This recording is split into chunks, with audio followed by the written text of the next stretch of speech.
There it is, everybody. There it is. Let's go ahead and take a look at this one online. Welcome, welcome, welcome. Oscar Ramos live, because I just really am down to listen to this space, but it seems it's not available. They might be crashing the entire space right now. Yeah. Let's go ahead and enjoy, fam. Ooh. What's going on, y'all? Welcome. I gotta tell you the full story. We finally made it to Toronto. I'm barely gonna get there, fam. Finally made it to Toronto. Oh, what a day, man. What a crazy day, honestly. Let's go ahead and listen to it, of course. Welcome, welcome, welcome. Go ahead and smash the like button, subscribe to the channel, fam. Turn on those notification bells. We'll get it playing very, very, very soon for you guys. As soon as, obviously, there's something, because let me go to Elon. Let me go to Elon in just a second right here. Because it seems that it's live, but we cannot listen to it. There's obviously Zach. There's obviously all the fam here. My Zach, what's going on, brother? What's up, what's up, what's up? Bro, it's not working. The space. Yeah, it's just not, it's not, I mean, it was everywhere. Like, everybody knows it's going on. It's just crashing and crashing. Hopefully the internet is not bad here. I don't want it to be bad. It's on YouTube. Good news. It's live on YouTube. Oh, really?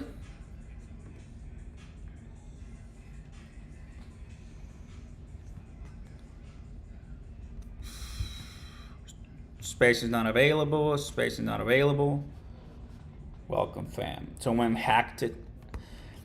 Users reporting Elon Musk space with Trump is broken, unable to join space. Guys, controversy. We'll see what's going on. Not a problem. We'll get it ready, you know, eventually. Sure that it's all gonna come in due time. Look, I don't think it's gonna be on, I mean, probably it's gonna be eventually on YouTube, but this is supposed to be only on X, so we'll be here, guys, for a little bit, for sure. Yes, I was watching and seeing on July. What's going on, fam? BMP in the house. Welcome, welcome, welcome. I'm also looking at Bitcoin right now, if it's gonna do anything. Let's go to Trading View. So I wanted to see the change. Guys, let me change a little bit here, because I was kind of like rushing. We're rushing a little bit to get to the space, because Toronto traffic is insane, fam. Insane. Welcome, welcome, welcome. Let's go ahead and get a poll started while it's starting.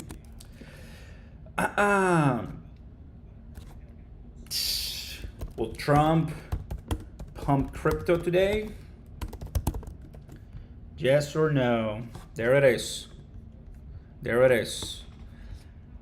Hey, what's going on, fam? And welcome. Yeah, bro, Toronto, it's like mad crazy. Let me go ahead and move this a little bit so you get to see where we're staying at right now, fam. Obviously, I'm not in my studio, so it's gonna be a little tricky for me to do the magic, but you know, we'll go ahead and do the best we can, fam. All right, come on. Everybody's trying to get in. Everybody, no, I think that's not helping me because of the glare. So I'll just keep it like this, fam. I'll just keep it like this. Literally, it was pretty crazy. Nope. Wow. It's like X is totally frozen. Enjoy your Ontario, brother. Appreciate it, bro. Thank you. Can't wait for Trump to talk about crypto. I know. Oh, there it is. Breaking the Trump Elon space has 100. So there's people there.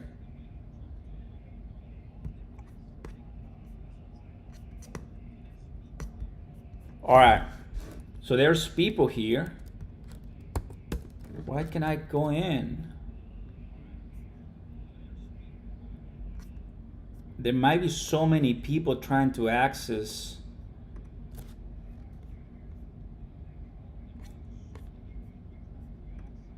There might be so many people trying to access. Yeah, it says not available. Let me try it on my phone, fam. Give me 1 second. Might be better on the phone right now, so I can just play the audio. Oh, there it is. Oh, it's not available. Yeah, guys, there it is. This is what I see. This is what I see right now. 208,000 people have joined this space. Start listening. Oh, there it is. Okay, they haven't started. They haven't started. Okay, there you go. I'm in. I'm in. They haven't started, so we good. We good. Guys, so here it is. We're in. Nothing is going on. Oh, there's Trump trying to speak. There it is.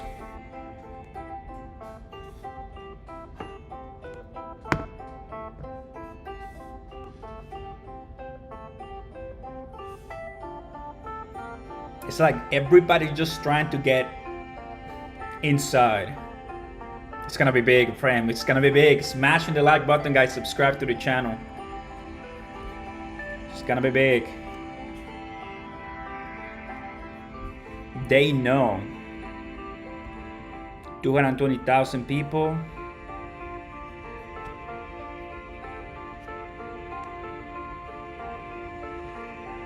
It's crazy, bro.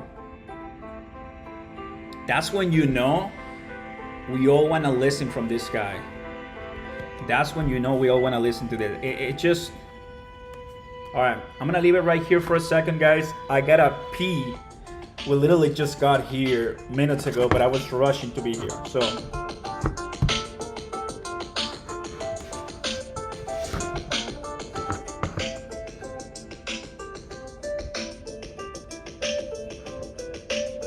Be right back, fam. Be right back.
What's going on, fam? Welcome.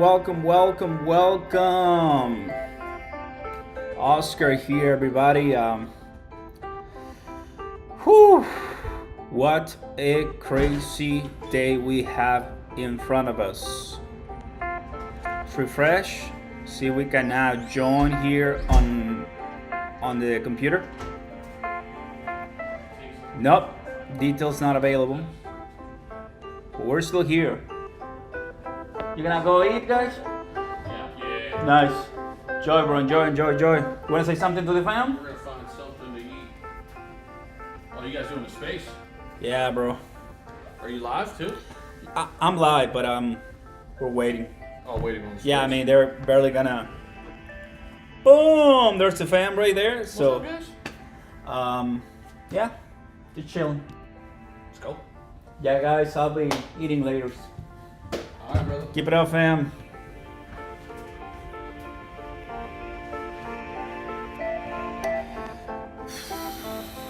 No, I mean, I was really pumped for this one, fam. I just kind of want to dig in and bring you guys the content for sure. So don't forget to smash the like button and subscribe to the channel. Turn on those notification bells for sure. Looks good, okay?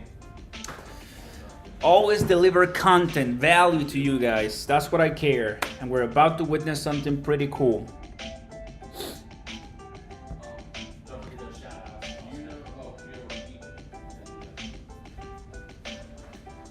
Elon Musk's X space with Donald Trump has crashed. Whew. Yeah, let's give him the key. Oscar, I'm gonna leave this with you. Alright. We'll text you. If we're back and you're out, we'll figure we can stop. Yeah, absolutely, brother. We Yeah. don't need that for the elevator. I'll leave this. Yeah, I'll be here. We don't need that for elevator. To get into the building, maybe.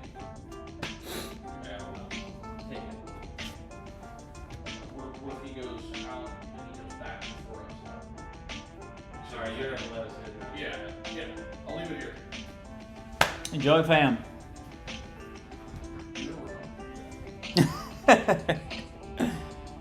Okay, fam. Okay, all right. Welcome. So, let's reset the room a little bit. To all my 200 people watching, welcome, fam. We're in Toronto, Canada right now for ETH conference. Tomorrow starting. And we traveled from Ohio all the way here. It took a while. It was fun, good ride, but we're tired. But I'm like, this had to happen today, obviously, and I decided to live stream it for you guys to have a great conversation. As soon as I'm able to play this on the computer, then I'll go ahead and answer your comments because I'm just waiting, right, for them to give us the go so we can see this on X, fam. Shout out to you guys. Careful. Welcome. Oh man, it's crazy what we're seeing right now on the screen, fam. Breaking, President Trump hasn't followed my 213 people are now listening, but nothing is going on. Please let Elon know that we can join. Yeah, I mean there's so many people who want to join. That's when you realize, fam, that oh wait, let me change. I'm forgetting to do that change of scene. I think Elon Musk right now is calling all the software engineers possible. Hey, fix this right now. It's gonna be everywhere tomorrow. Yeah. Exactly like that. Because there's a lot of people who wanna listen from the computer. We'll break the internet. President Trump continues to answer questions. Yeah.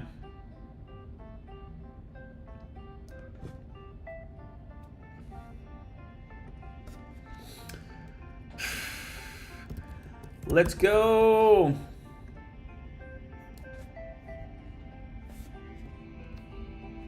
Still waiting.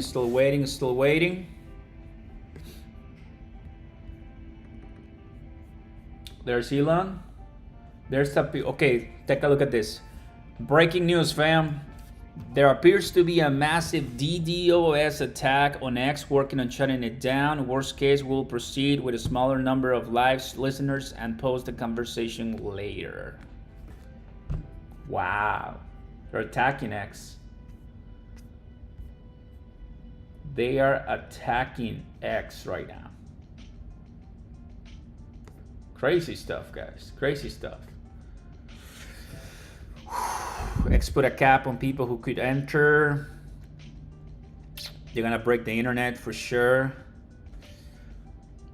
What's going on, Stevie? Appreciate that a lot, guys. Appreciate that a lot. I'm just gonna be here on YouTube page, so you see me a little bit, and I take a look at the comments, guys, because you know there's no other way for me to see you well. From Elon, when will pump? I know, right? Kevin Mendoza, what's going on, man? I think it's a good day. It's a good day for us in crypto. We have a voting poll right now. Will Trump pump crypto today, guys? I think a lot of you are saying yes, which is pretty exciting. I'll turn this lamp on. Have a lamp right here. Let's see. There you go. How do I turn this on? Let's see.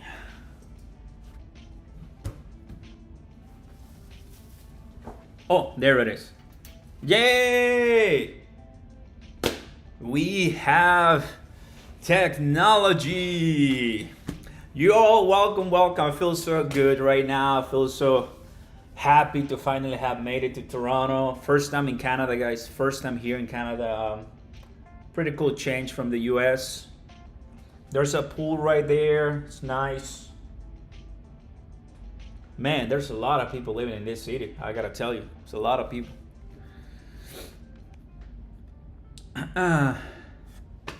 It's gonna pump super hard. It's pretty good stuff.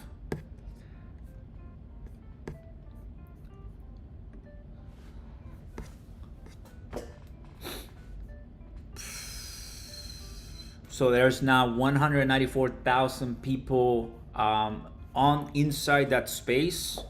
So it seems that they're taking some people out. They're taking some people out from this space right now, fam. Because everybody knew that it was gonna happen. So for sure, some enemies are just gonna start creating havoc on this one.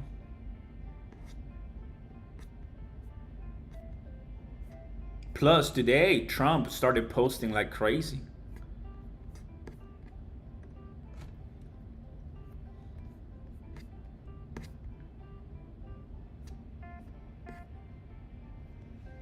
We're still listening the intro music for X Spaces. There's nothing happening right now yet on that.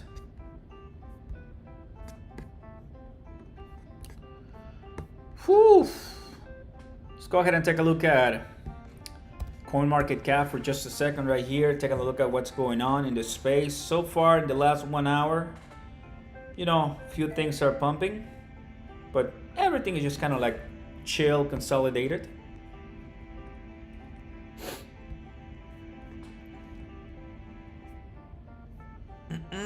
Welcome to the 300 people watching. Let's go. How's everybody doing today? Breaking news. It's not working. Breaking news. It's not working, guys.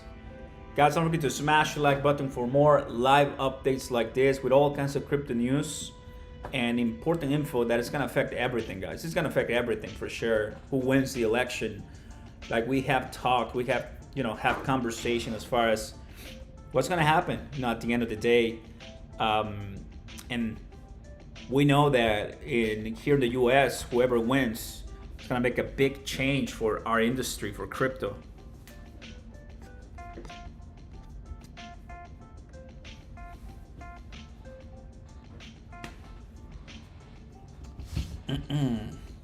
Yeah, absolutely cooked.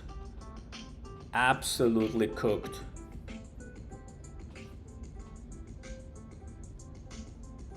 Huh.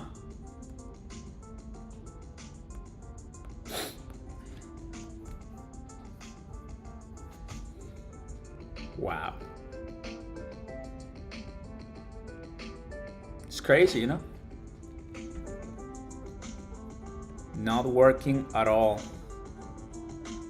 Shutting down free speech again. Well, you know what's crazy, fam?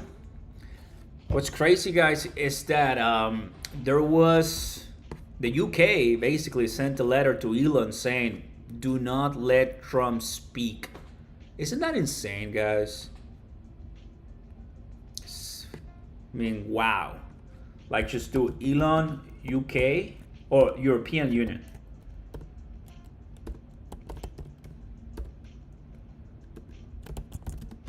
the European Union. Here it is.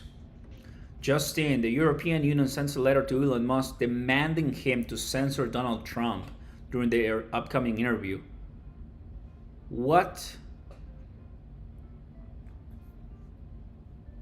Well, you live and you learn, guys. You live and you learn.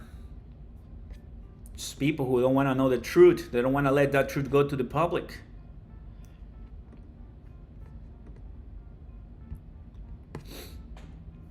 So it was supposed to start 26 minutes ago, and right now it doesn't seem that it's gonna it doesn't seem that it's still gonna go.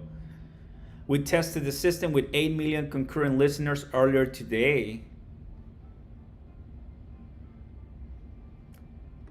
PS, StreamYard can be audio only, and I'll mute myself.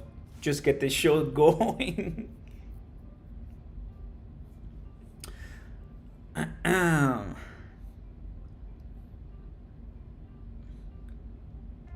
Join a YouTube stream. I mean, imagine if they go to YouTube, right? So these are the breaking news that we have right now, fam.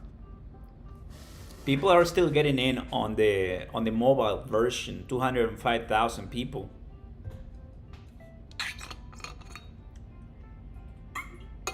But right now it's just waiting on this to see what's going on as we wait for other different crypto to do beautiful things.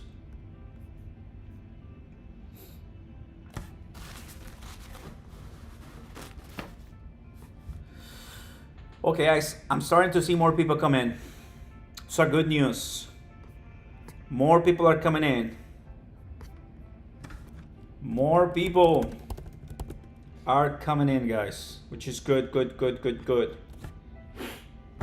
Welcome, JB, in the house. What's going on, buddy? Happy to have you. 223,000 people. All right. Very good. Little by little. I'm gonna go ahead and post a screenshot so I make my staple that I was here still waiting. Why not, right?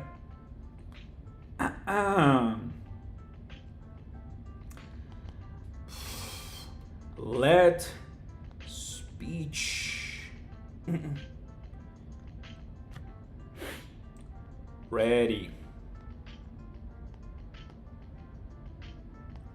Trump and Elon.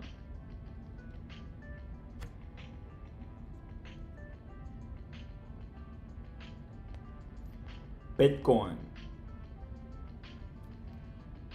Great. All right. Sent. Seems that we got more notifications from Elon Musk. Oh, there you go. 8:30 Eastern, and then posted unedited audio immediately after. Oh my gosh. Fam! Got some breaking news.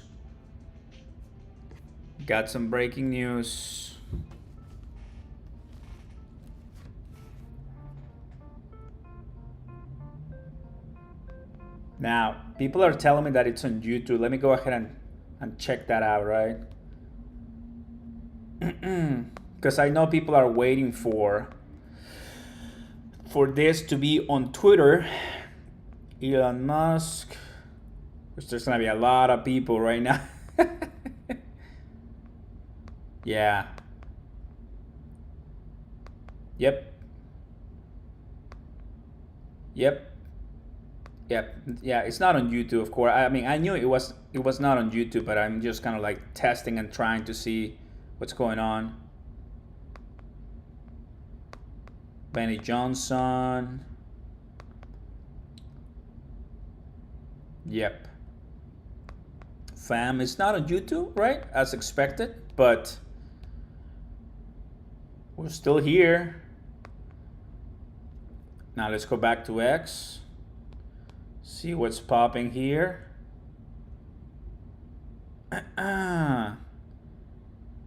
We will proceed. We will proceed with a smaller amount, concurrent listeners at 8:30 Eastern, and then post the unedited audio immediately after. Seems that it's not gonna be. Yeah, live stream the audio.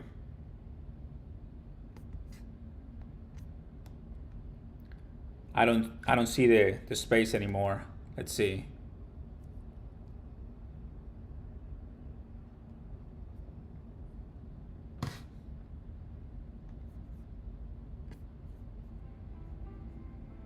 Six hundred thousand people, baby. Let's go.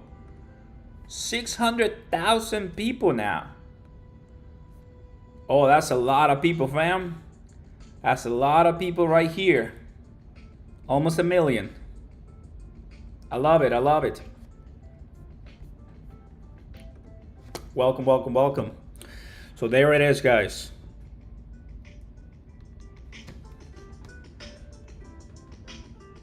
$670,000. Not bad, not bad. Give me 1 second. I'll bring my iPad. I'll bring my iPad and I'll answer some questions. Give me 1 beautiful second. Oh.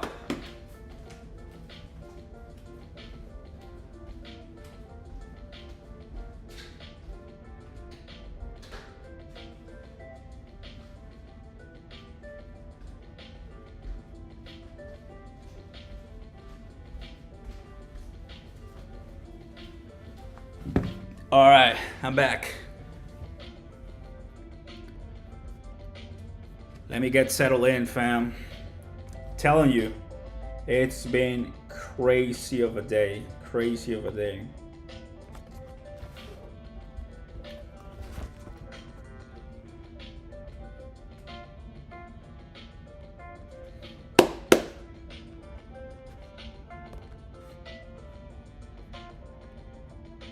There you go. It's working now. Yes. Nice, fam. Let's go. It's now working and let's do this thing.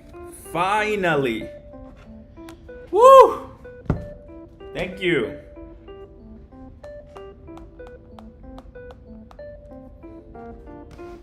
Yeah, they did it. They did it.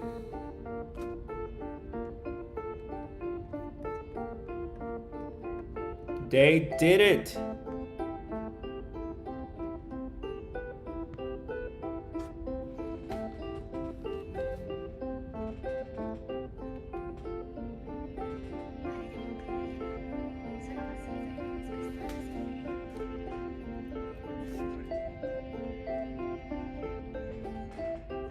All right, fam, now got the phone ready for the comments. Welcome, everybody. Now we're at last, almost 30 minutes later, we have a chance for us to listen to Donald J. Trump and Elon Musk speak on everything. It's gonna take an hour. I mean, it's gonna take a while. Oh, he left. He left. We got something? We got something?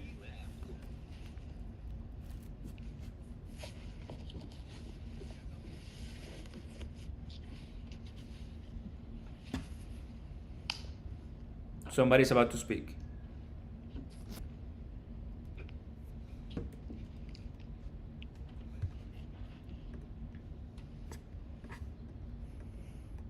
Oh, I thought somebody was gonna speak. Guys, don't forget to smash the like button and subscribe to the channel for more updates like this. Welcome aboard. Oh, he just muted himself. He was unmuted for a second, so I was like, finally, they're gonna start this thing.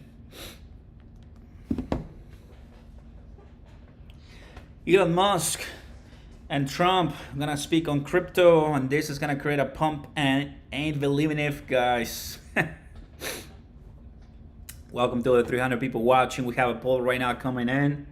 We are in Toronto, ready for the EAT conference right now, and we had this space schedule at 8 p.m. Eastern, so might as well enjoy having a conversation and listening to the guys. So for now, we have 854,000 people ready to listen, almost a million. It's gonna be over a million. It's gonna be over a million people for sure. But it's gonna happen soon. Seems that more people now can join up, so that's really nice. Let's go.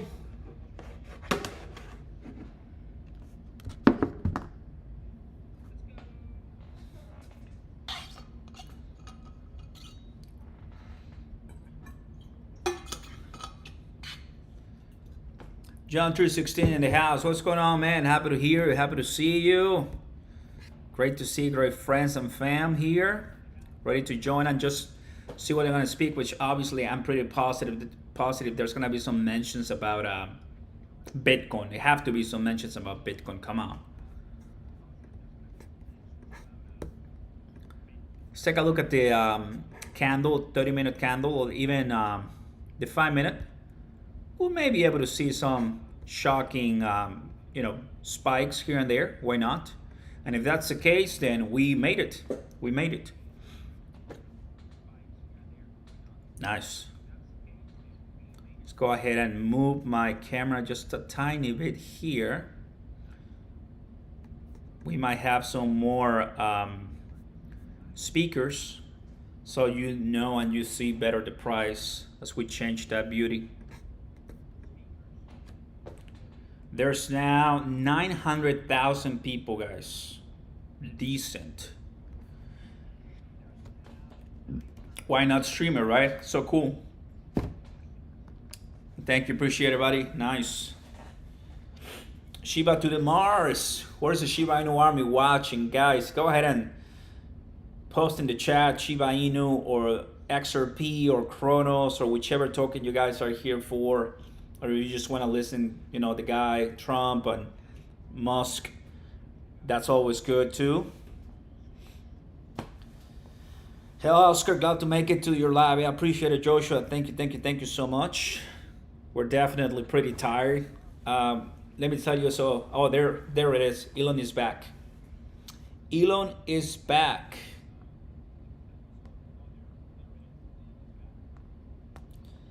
Elon is back, baby. Oh man, crazy day. It's a drive, guys, like 5-hour plus drive, and tons of traffic. Oh man. And I'm tired and I'm a little hungry, but I think I can make this happen and then just have a great dinner and just relax. Can do loves you. Appreciate it, guys. Thank you so much. Can do fam. Ooh.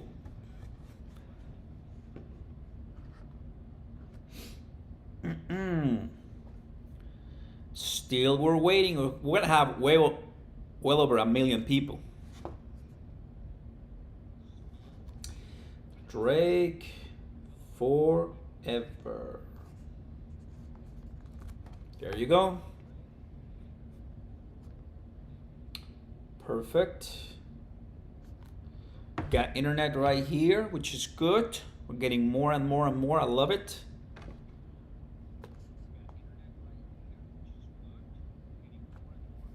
I like what's happening, fam. I like what's happening.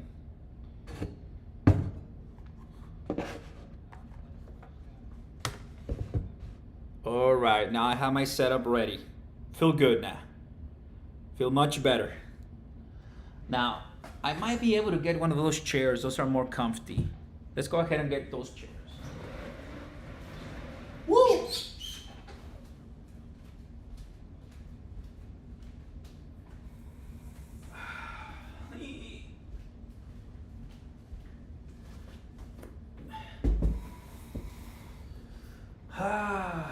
Perfect.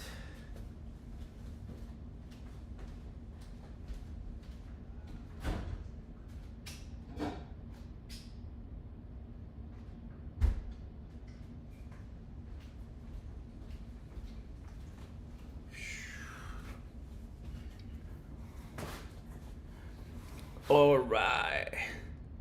Nice.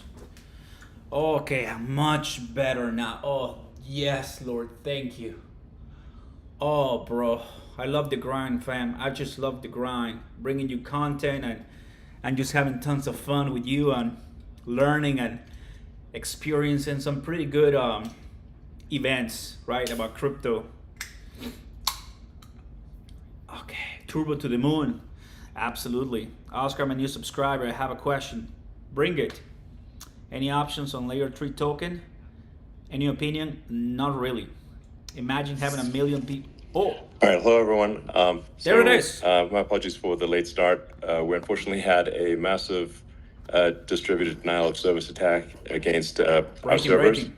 and saturated all of our data lines. Like basically hundreds of gigabits of data were saturated.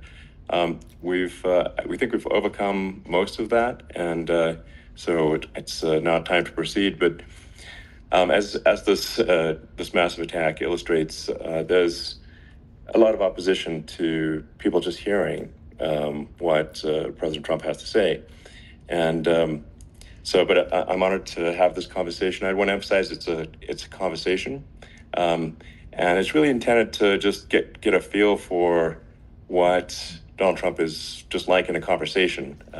It's hard to catch a vibe about someone if you just don't hear them talk in a normal way. And when there's an adversarial interview, like no one's themselves in an adversarial interview. So this is really aimed at kind of open-minded, independent voters who just trying to make up their mind.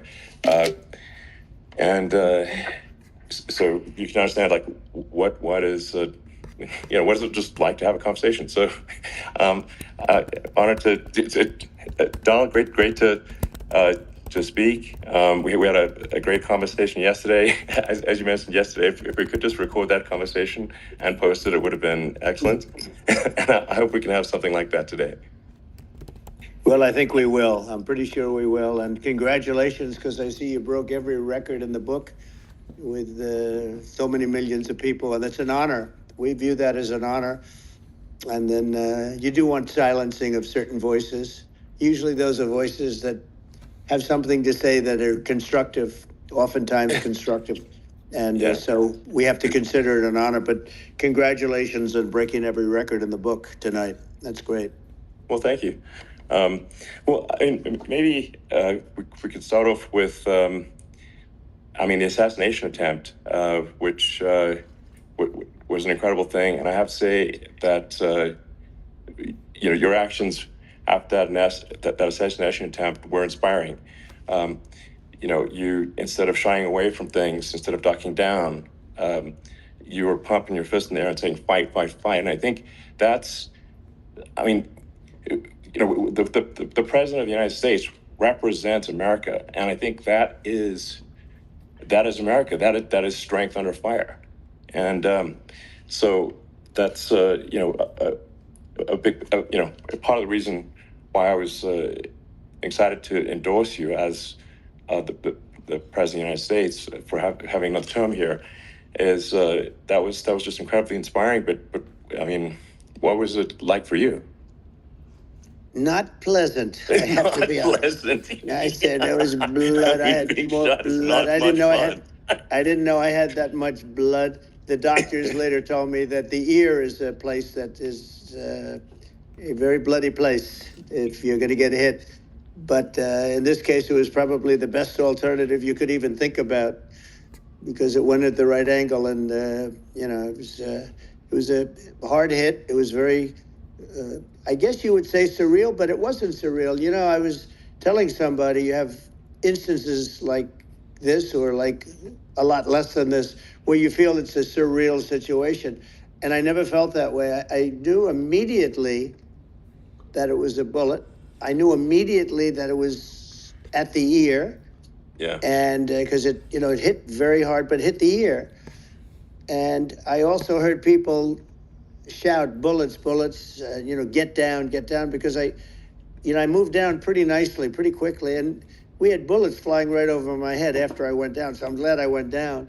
the bigger miracle was that I was looking in the exact direction of the shooter, and so it hit me at an angle that was far less destructive than any other angle. So that was the miracle. That was for those Split people that second. don't believe in God. I think we got to all start thinking about that. You have to, I'm a believer now. I'm more of a believer, I think, and a lot of people have said that to me. A lot of great people have said that to me, actually.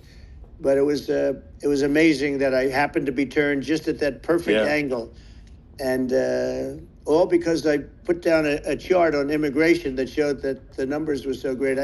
I love that chart even more now. Maybe it's a sign. Maybe that's a sign, It's an immigration sign. You highlighted a serious issue, and at that moment, the bullet missed your, hit your ear, but missed your head. I mean, the amazing thing is that the sign, I said, bring down that sign on immigration, and it was literally about an eighth of a second where it would be good, and after that it was going to be a disaster, no matter which way you were facing. But it just had that perfect angle, which was exactly at this shooter. Very sad situation. Such a sad situation. As you know, we lost somebody that was great, Corey, a firefighter, a great gentleman, a great trumper. He was just a fantastic family and a fantastic man. And a friend of mine came up, Elon, and said, I'd like to give the family some kind of help. And I said, all right, that's great. He said, do you mind? I said, I don't mind at all. And he wrote out a check for $1 million, gave it to the wife. And, she said, this is really nice, but I'd rather have my husband back, which is a nice thing for somebody to say, to be honest. She's great. The family is great. And we raised a lot of money for them and for two other gentlemen are unbelievable people also. They were hit really badly. They thought they were not going to make it, and they did. The doctors in the Butler area, I tell you, they were incredible. They saved the two, and they were really hit tough, both of them, equally. And we thought, my first question was, because I heard bullets flying over me, I said, how many people were killed? Because we had a massive crowd there, a tremendous thousands and thousands of people, and there was no land. I mean, it was all people. So I said, how many people have been killed? Because I knew there were other shots being fired. And they said, we don't know yet, but some people have been badly hurt. And I have to give the Secret Service sniper, they call him, or sharpshooter, but sniper, because he didn't know there was a problem. He's an extraordinary shot, obviously, and he didn't know there was a problem, and he was able to pick it all out within 5 seconds, and he used one bullet from very far away, I guess probably about 400 yards. The shooter was 130, but he was on the opposite side of the field and the podium, and he saw the smoke and the flame from the gun, immediately recognized it, and immediately took a shot, and it was one perfect shot from very far away. And if he didn't do that, Elon, he would have. I mean, if he would have, a lot more people could have been badly hurt and killed. So I have to take my hat off to him, because that's also a surreal. He's been with them for 23 years, and he's never had anything like this. And all of a sudden he has to act, and it's a very tough thing to act and to be shooting somebody. But he saw the gun, saw the smoke, saw the flame from the gun, very far away. Obviously has very good eyes. He's got very good vision, which I assume you have to have in that particular work. But he took aim very quickly, and they say it was approximately 5 seconds from long range, one bullet. If that didn't happen, because the shooter had a lot of bullets, he had a lot of cartridges up there with him. So would have been great. I mean that's clearly he was very competent in taking that shot to stop the attempted assassination. But I mean that does seem to be some pretty significant failings elsewhere in the system. Like there's just no way that, like, how on earth does a shooter get on a roof 130 yards away? That seems crazy. I think most people people are wondering how on earth could such a thing happen. Well, I view it as two ways. There should have been nobody on the roof. There were people, because there were so many tens of thousands of people there. there were people that were seeing him, and there was one woman with a red shirt and Right. Trump all over I it, saw the video. and she's screaming, "That guy's got a gun!" You know, you saw it probably. Yeah. There's a No, I guy saw up the there videos. with a It's- gun. I mean, it's like I guess, I mean, for my part, and I think probably many members of the public are wondering how the heck are, basically people wandering by pointing out there's a guy on the roof with a gun. Yeah. And they're seeing it, but somehow it's not being addressed. That just seems crazy. Well, they're going to learn from this. The communication between the local police, who sort of had an idea, and then ultimately a man lifted himself up to the roof, could barely do it because he was pulling himself up, and he saw the man with the gun. The man with the gun pointed the gun at him. He thought he was probably going to get shot, but he was like pulling himself up, and because of that, he couldn't get to his gun. And he fell down, actually very badly hurt his leg, his ankle. I hear very badly, but he fell down. And he did, from what I understand, he did say there's a guy up there with a gun. And the shooting started very quickly after that. I think it forced the shooter to go maybe quicker. He was supposed to be a very good shot. Yeah. My sons, Don and Eric, they can't believe what happened, but they said from 130 yards, a bad shot would hit that target almost every time. They said it's like in golf, sinking a 2-foot putt. Yeah, it's not a tough shot. It's not a long shot. The Secret Service person had the long shot. He had a triple the distance actually. So it was a terrible thing. It's hard. I have to say this about the Secret Service. When I went down, and I went down based on, I think they're screaming, but other people also, because people saw this happen. You had so many people. One of the miracles was that nobody ran. I mean, if a gun goes off, the crowd control people showed us this. When guns go off, and it does happen in stadiums at a soccer match or some kind of a match, everybody flees. They call it a stampede, like cattle. But everybody, and a lot of people get killed with those stampedes. We had more people than you'd have at, some of these matches or these games, and nobody left. You had a small group behind us in the grandstand, and that was full.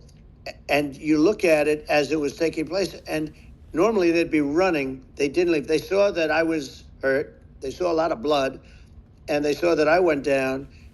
And it's almost like they wanted to be with me. Well, out front, you had thousands, tens of thousands of people. As far as the eye could see, you had people in Butler, as far as the eye could see. And a lot of press, too. There were, many cameras on watching this.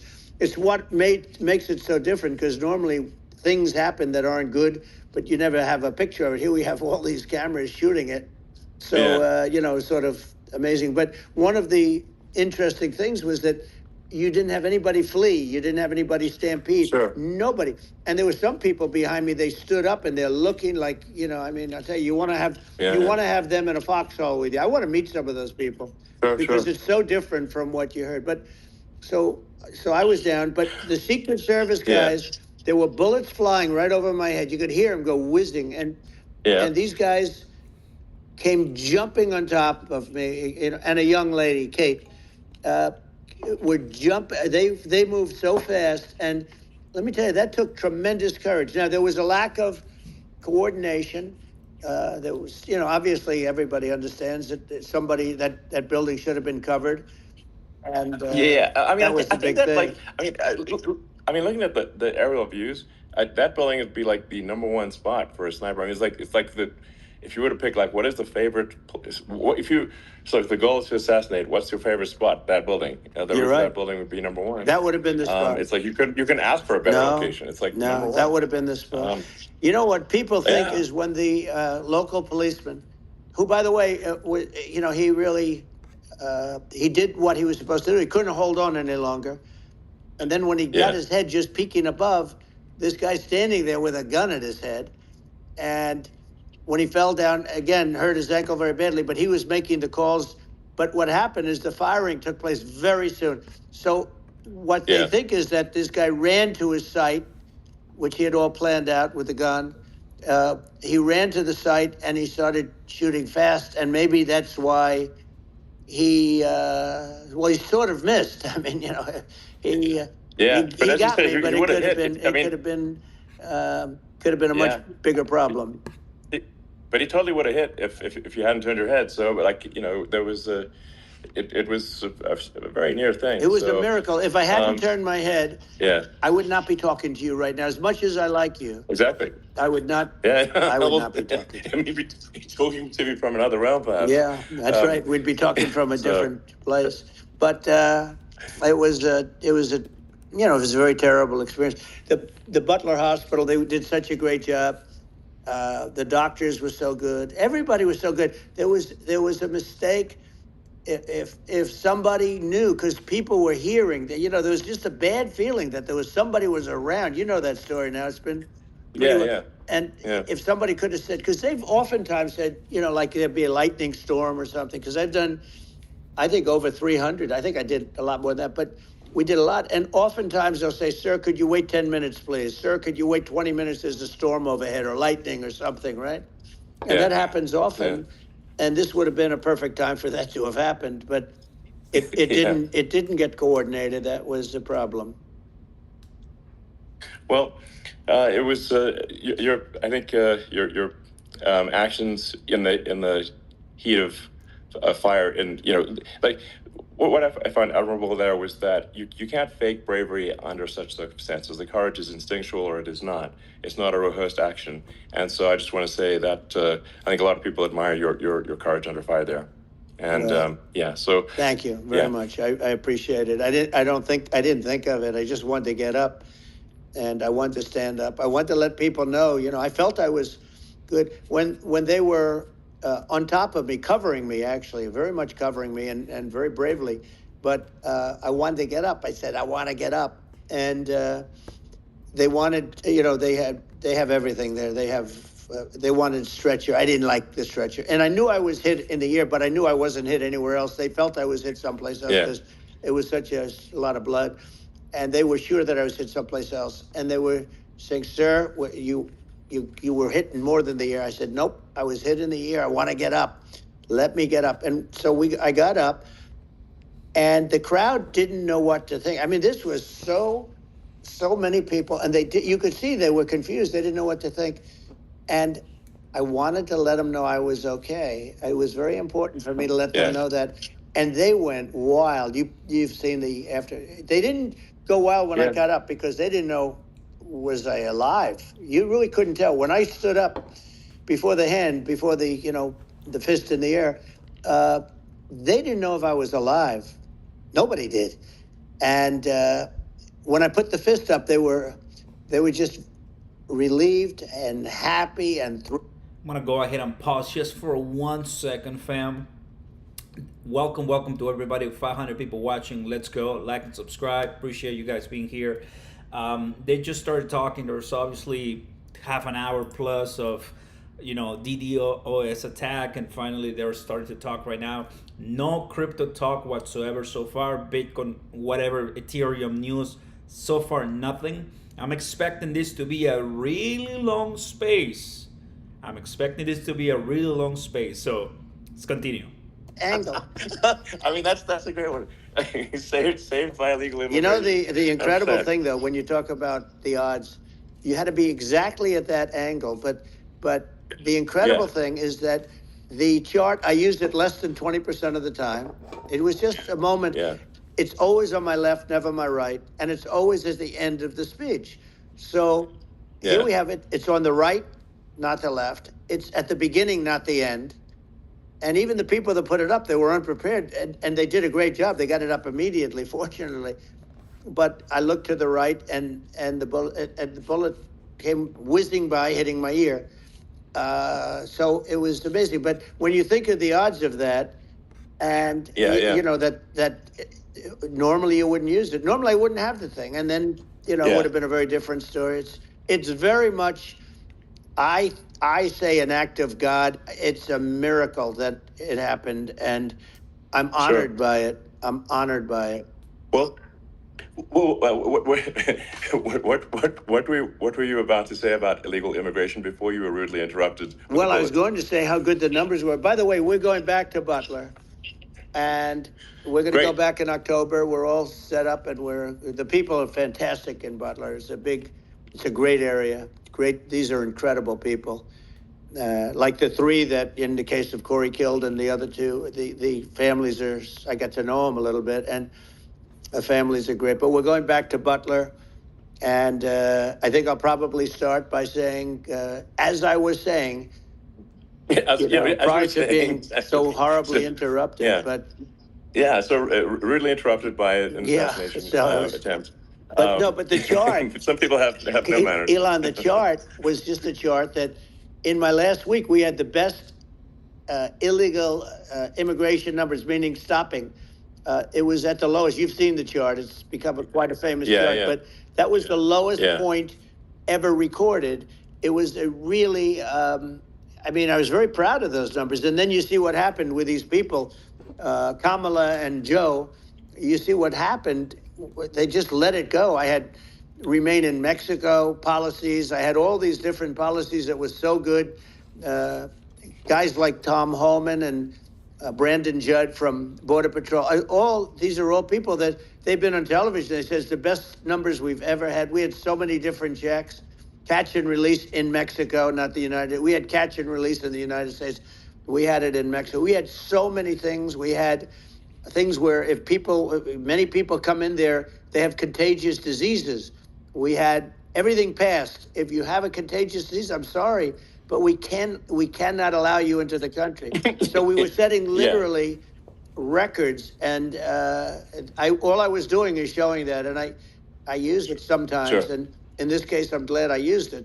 I can tell you that. But they were fantastic numbers. But I'm going to sleep with that chart always. I'll be sleeping with that chart. That chart was very important for a lot of reasons. Well, I mean, would it be accurate to say that you're supportive of legal immigration, but we also need to shut down illegal immigration, and especially unvetted illegal immigration, because and that's not the same as saying that everyone who's an illegal immigrant is bad. In fact, I think most people who are illegal immigrants are actually good, but you can't tell a difference unless there's a solid vetting of who comes across the border.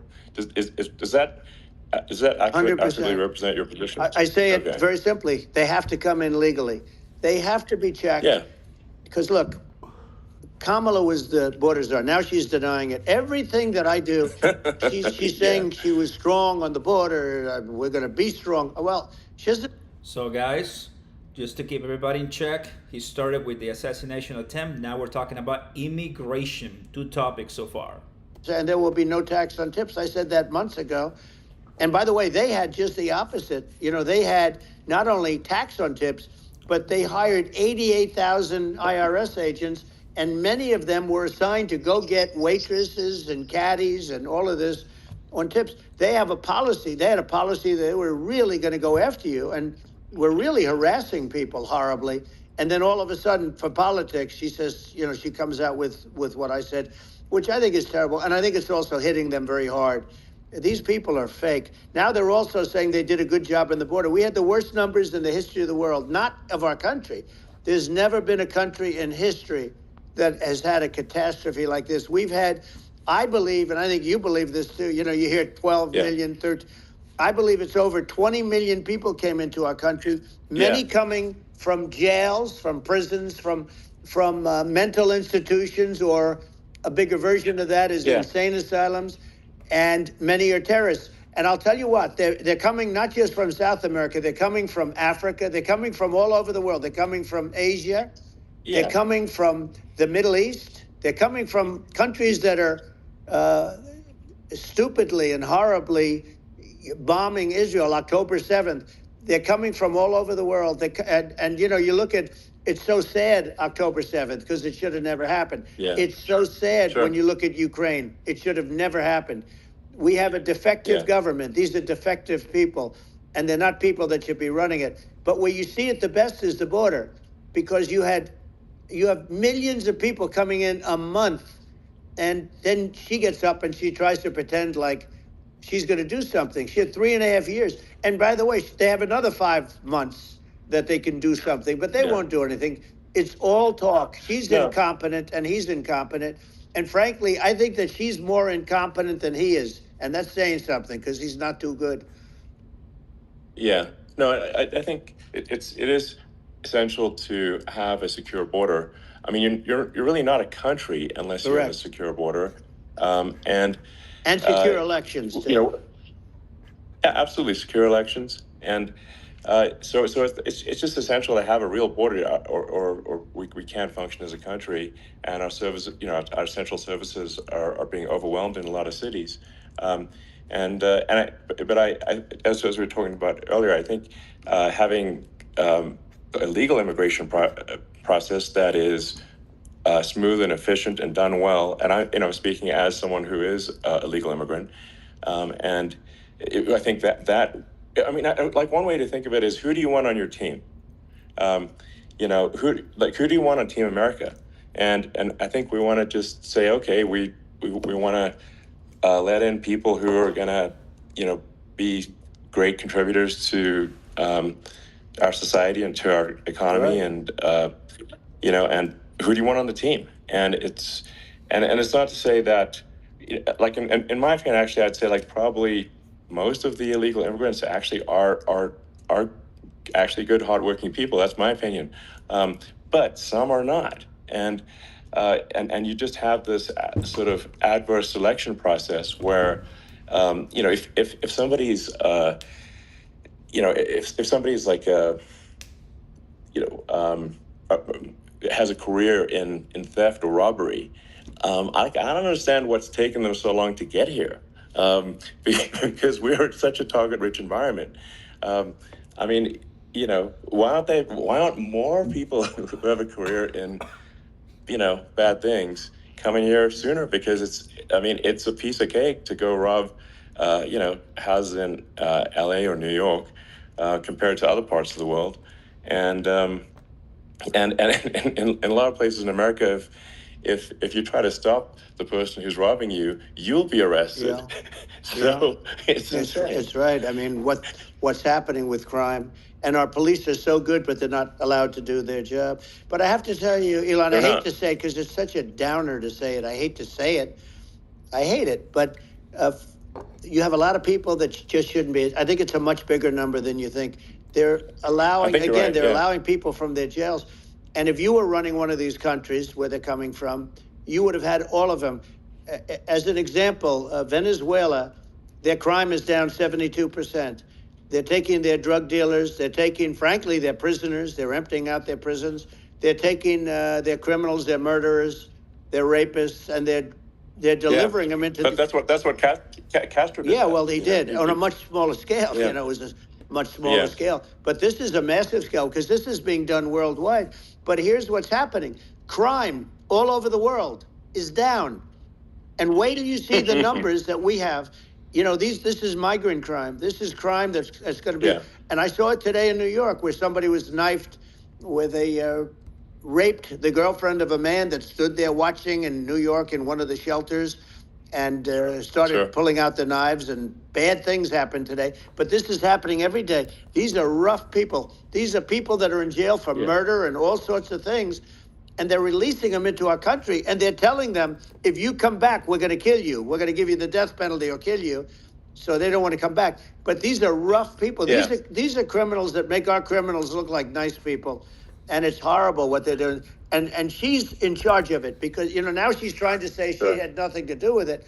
And she's such a liar because she was called the border czar the first day, and it was on the headlines of every newspaper. She's the border czar, and she never even went there. She went to one location, which had nothing to do with where the problem is. She went in and out, I guess, because she was getting a lot of pressure, but had nothing to do with the problem is. But she was the border czar, and people can't allow them to get away with their disinformation campaign. Now she's trying to say that she wasn't really involved, and the whole thing is horrible. She was totally in charge. She could have shut the border down without him. He didn't know what he was doing anyway, so he wouldn't have even known what happened. You could shut the border down. He Yeah. wouldn't even know the difference. But the fact is that she was border czar. But if you don't have to call her Yes. that, the fact is you could just call her. She was in charge of the border, and the border was the worst Right. ever. It's simply not working. No, it's horrible. Whether it's a question of intention or competence, either way, we don't have a secure border, and we have people streaming over like it looks like a World War Z zombie apocalypse at times. And sometimes you got to sort of wonder, like, is it real or not? So because you see things, you're like, is it real? So I went to the border at Eagle Pass, and I saw for myself in Texas, and I was like, okay, it's real. I'm like seeing this in real time. I actually posted the video like just live. I just flew there one day and just to see, hey, is this made up or real? And I'm just seeing people stream across the border, and I have to say, at least the people that I saw did not look friendly. These are people can look at my video and say, Yeah. hey, these people look friendly. I don't look super friendly. So These are people that Elon would not be the same man if he had to walk across the street and look these people in the eye. These are rough people. These are really rough people coming across. And I know rough people. And these are people that we don't want in our country. And, the caravans are coming in, and they're putting, and who's doing this are the heads of the countries. And you would be doing Yeah. it, and so would I. And everyone would say, oh, what a terrible thing to say. The fact is, it's brilliant for them because they're taking all of their bad people, really bad people. And I hate to say this, the reason the numbers are much bigger than you would think is they're also taking their non-productive people. Now, these aren't people that will kill you. We have enough of them.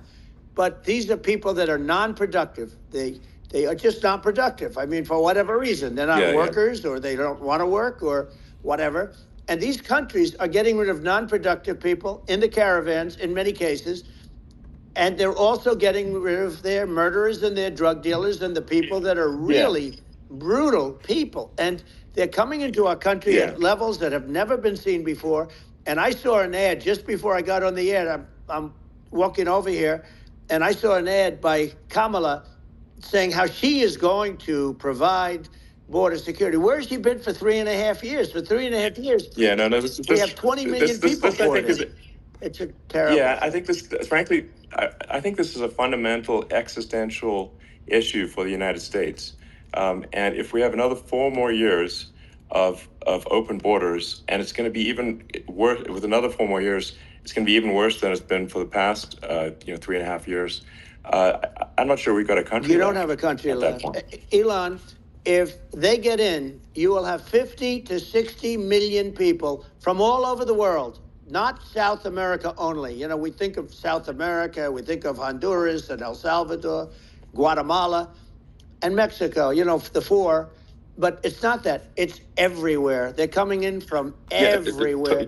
And I had to stay in Mexico. Yeah, I think this is a super important point. Like people, it's like basically when I went down there, I was like, well, where are people from? It's like almost no one was from Mexico. No, Mexico less. It's just the border. It's just the border with Mexico. But the people coming in, it's Earth, the rest of Earth, and America is only about 4 or 5% of the population of Earth. It would only take a few percent of the rest of Earth to overwhelm everything in the US. We're already overwhelmed, Elon. We're overwhelmed. You had to see the news tonight about New York, and I love that place, and what they're doing to it is horrible, what they're doing to it. And all the courts do is they try and focus on Trump. Okay, let's focus on Trump, who did nothing wrong. I complain about a rigged election. Elon, what's happened is unbelievable. You have from Africa, from the Congo, they're coming, from the Congo. And 22 people came in from the Congo recently, and they're murderers. And they drop them, they take them out of jails, which is very expensive, to maintain the jails, although they don't do too much maintaining, I can tell you. But they take them out of jails, prisons, they take them out, and they bring them to the United States. They deposit them in the United States and say, don't ever come back or you're going to be executed. And they don't want to come back.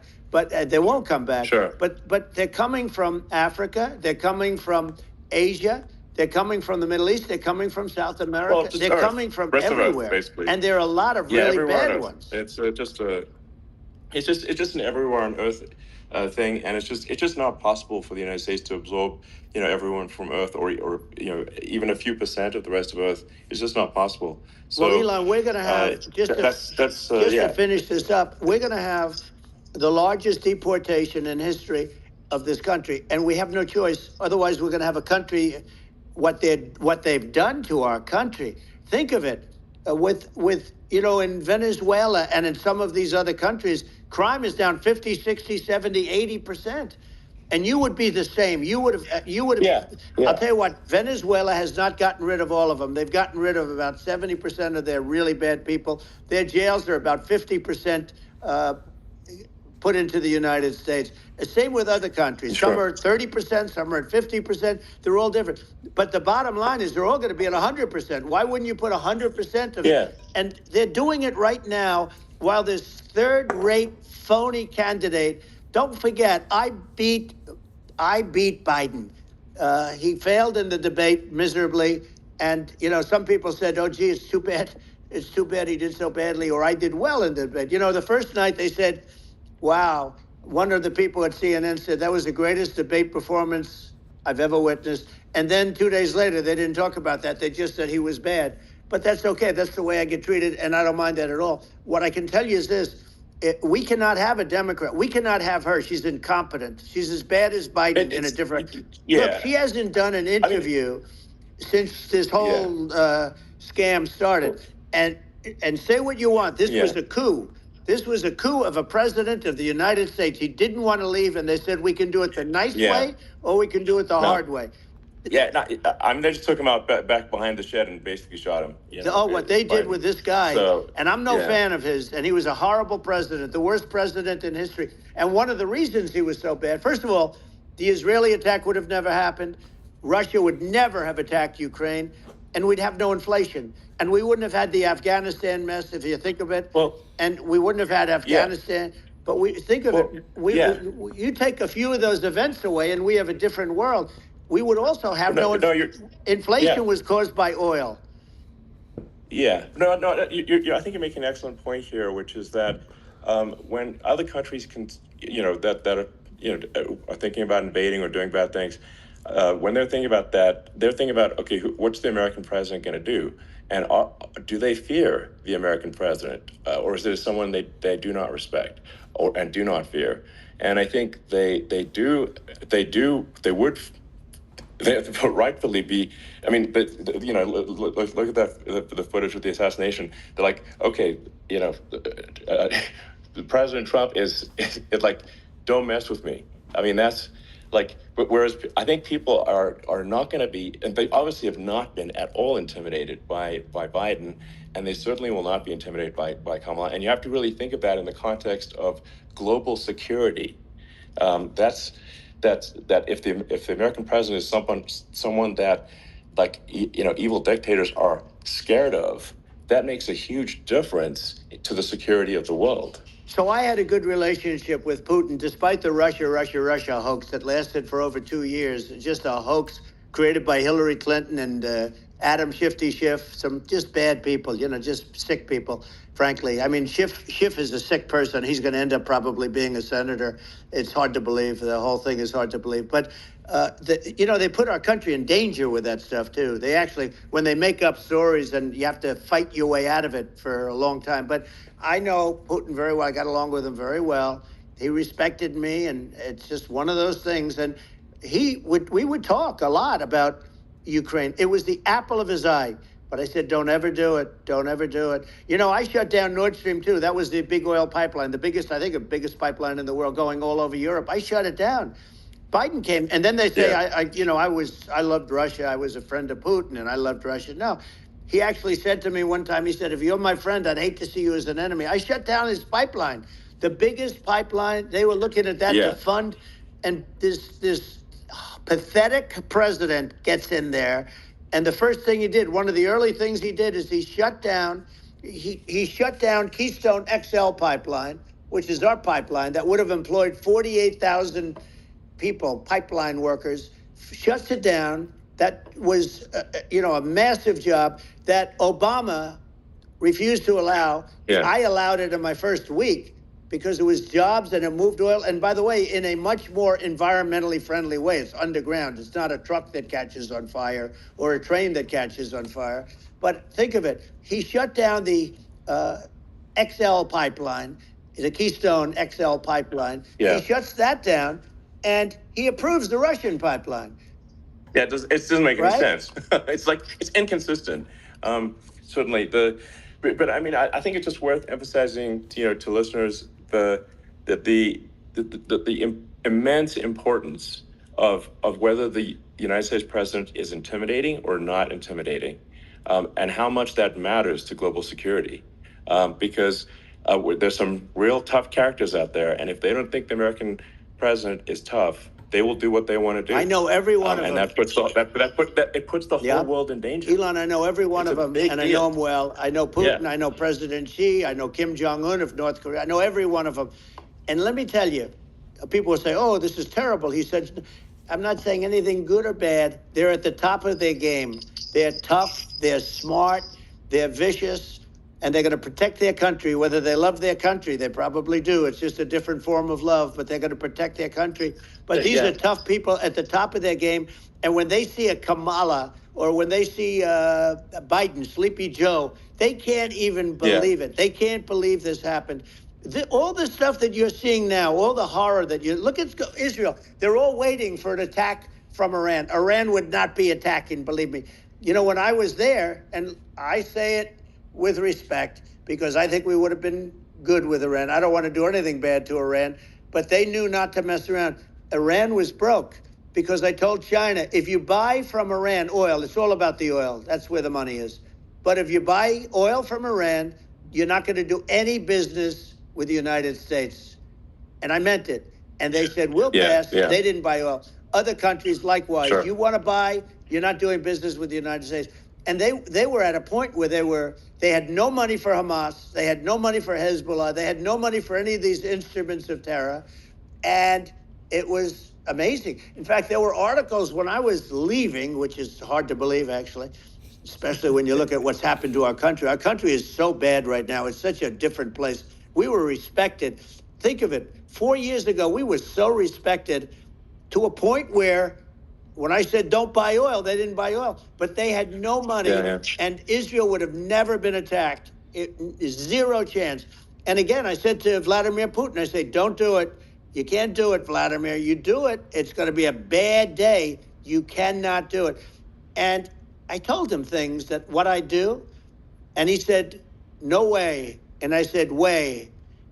And it's the last time we ever had the conversation. He would never have done. I got along well with him. I hope to get along well with him again. Getting along well with them is a good thing, not a bad thing. I got along well with Kim Jong-un. When I met with President Obama just before entering, it's a sort of a ritual. And I sat down with him and we talked. It was supposed to be for a very short period of time. It turned out to be a long period of time. I said, what's the biggest problem? He said, North Korea. I had that problem worked out very quickly. It was nasty at the beginning with Rocket Man and, all the different things. Yeah. But all of a sudden I got a call. Those were some epic tweets, by the way. Yeah, they were absolutely epic everything. He said that he has a red button on his desk. I said, I have a red button on my desk too, but my red button is much bigger and my red button works. And then I called him Little Rocket Man of Little Rocket Man. Anyway, here's the bottom line. All of a sudden I got a call from him. And they said they want to meet. They want to meet me. And we met, as you remember, we met in Singapore. We met also in Vietnam. And I got along with them great. We were in no danger. But President Obama thought we were going to end up in a war, a nuclear war with him. And let me tell you, he's got a lot of nuclear stuff, too. Exactly. He's got plenty of nuclear. He can do plenty of damage. Yes, I mean, it's because, people like Kim Jong-un, they respond to strength, not weakness. Well, he and I had a good relationship. Remember I met him and we walked onto his land. Nobody ever walked onto his land before. I walked onto. I wouldn't say let's bring up Secret Service again. I wouldn't say they were thrilled when I did that. I walked onto his land, and it was an amazing period. But we were not in danger with him because of me. I always say that we have enemies on the outside and we have enemies on the inside. We have some really bad people in our government, and people that are, and controlling of the people. I mean, I'd mention names, but I really don't want to give them the credit. But we have some really bad, and I say they're more dangerous than Russia and China. If you have a smart president, a president that gets it, we are not in danger from those countries because they need us and they need our help. I mean, we forced Obama, if you think about it, Obama and Biden, and Bush to a certain extent, in all fairness, forced Russia and China together. And if you're a history student, the first thing you learn is you cannot let Russia and China align. But then they also got, if you take a look, Iran, and they have North Korea. That's, they call it the axis of evil. In the old days, you had the axis of evil. Here we have a modern day axis of evil. These are powerful countries, very heavy nuclear, which is the biggest threat. Yeah. The biggest threat is not global warming, where the ocean's going to rise 1/8 of an inch over the next 400 years. And you'll have more oceanfront property, right? The biggest threat is not that. The biggest threat is nuclear warming, because we have 5 countries now that have significant nuclear power, and we have to not allow anything to happen with stupid people like Biden. Biden did something with Russia. There was no chance of him ever going in. And when I left, and then after I left, they started forming big armies on the border with Ukraine, right? And I looked at that, and I thought he was doing that because Putin's a good negotiator. I thought he was doing that to negotiate. But then Biden started saying such stupid things. For instance, he said that it can be a NATO country. Now, Russia, for as long as there's been NATO, has said we're never going to agree to that. And we go right up front and say that. And we did things and said things through this president with a low IQ, very low IQ. He had a low IQ 30 years ago, by the way, but now he might not even have a IQ at all. There's nothing on the board that goes this low. He said things that were so stupid that war would have been, that war had zero chance of happening if I were there. Zero chance. He was saying everything the opposite. Everything the opposite. And it's so sad because many more people have been killed in Ukraine than you read about. You don't read about how bloody it is and how disaster. Sure. Hey, look, just in the 2 armies, you lost 500,000 people. And, Ukraine's having a hard time. Ukraine, I don't know if you saw the article recently, and it's true. You don't hear the true story. But if you think about it, Russia's gone, Russia defeated Germany with us. And they defeated Napoleon. They've been around a long time. They're a big fighting force. Yeah, sure. And it's very unfair. And Ukraine now doesn't have enough men. They're now using young men and very old men to fight. And we're in a very bad position. And I'm not going to blame exclusively, but I can tell you I could have stopped that. And a smart president could have stopped that. It wouldn't have happened. But we had a man that actually made it more prevalent. It was so bad, the words that he was using, the stupid threats coming from a stupid face that he was using. I said, this guy's going to cause us a war. He's going to cause us. And let me tell you, it can lead to World War III. That can lead to World War III. The Middle East can lead to. We have numerous places that could end up in a World War III right now for no reason whatsoever. I think you're right. I think people underrate the risk of World War III. And it's just when you're looking at the risk of global thermonuclear warfare, it's game over for humanity. And it's something that people have, I think, after the end of the Cold War, people have become complacent about. But they actually have forgotten that there are currently a lot of nuclear missiles that have targeting parameters for the United States from 100%. Other countries. And one of the things we're going to do is we're going to build an Iron Dome over us. Israel has it. We're going to have the best Iron Dome in the world. We need it, and we're going to make it all in the United States. But we're going to have protection, because it just takes one maniac to start something. We're going to have protection, and we're going to have. Why shouldn't we have an Iron Dome? Israel has one. Some other places have one that nobody even knows about, frankly. But Israel has it. We're going to have an Iron Dome. But with all of that being said, to me that's so important, the most important. But with all of that being said, the election's coming up, and the people want to hear about the economy and the fact that they can't buy groceries. because they don't have enough money to buy groceries. The inflation has killed them. Food prices are up 50, 60, even 100% in some cases. And this stupid administration allowed this to happen. And it's a shame. And that's the thing that people most care about, in my opinion. They care about the border a lot. And we discussed the border at great length. It's nice to have a forum like this where I can discuss something at length. And by the way, you think Biden could do this interview? Do you think that Kamala could do this interview? They would take a pass on you. No, they could not. So they don't need Elon. They don't need Elon screaming out questions. It's pretty sad when you think that somebody that does this for a living can't answer a question or is afraid to do an interview. And in her case, with a very friendly interview, she's got all friendly interviewers. It's pretty sad. Absolutely. But the big thing now is the economy, Elon. And as much as I mean, I view nuclear as the single most important thing, but a lot of people don't. A lot of people don't understand that. But it doesn't have to. If I understand it, that's all you need. Because if I was president, you're not going to have that kind of a problem. But the thing that they really is making them angry is what Kamala and Biden have allowed to happen to the economy. It's a disaster with inflation. The inflation, it doesn't matter what you make. The inflation has eaten you alive. If you're a worker or if you're just a middle income person, you can't afford. 4 years ago, 5 years ago, people were saving a lot of money. Today, they're using all their money and borrowing money just to live. It's a horrible thing that's happening. And we'll end that quickly. Well, I think a lot of a lot of people just don't understand where inflation comes from. Inflation comes from government overspending because the checks never bounce when it's written by the government. So if the government spends far more than it brings in, that increases the money supply. And if the money supply increases faster than the rate of goods and services, that's inflation. So really, we need to have we need to reduce our government spending. And we need to re-examine. I think we need like a government efficiency commission to say like, hey, where are we spending money that's sensible? Where is it not sensible?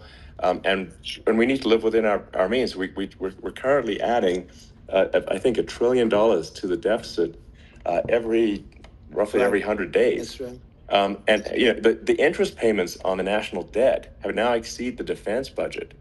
It's on the order of $1 trillion. It's interest, and it keeps growing. I rebuilt our military, largely rebuilt our military. Did a great job on it, which was so important. We had jets, we had fighters that were, and bombers that were 70 years old, and we did a great job in that. Then we gave 85 billion of it back to Afghanistan, if you can believe it. We gave them 85 billion.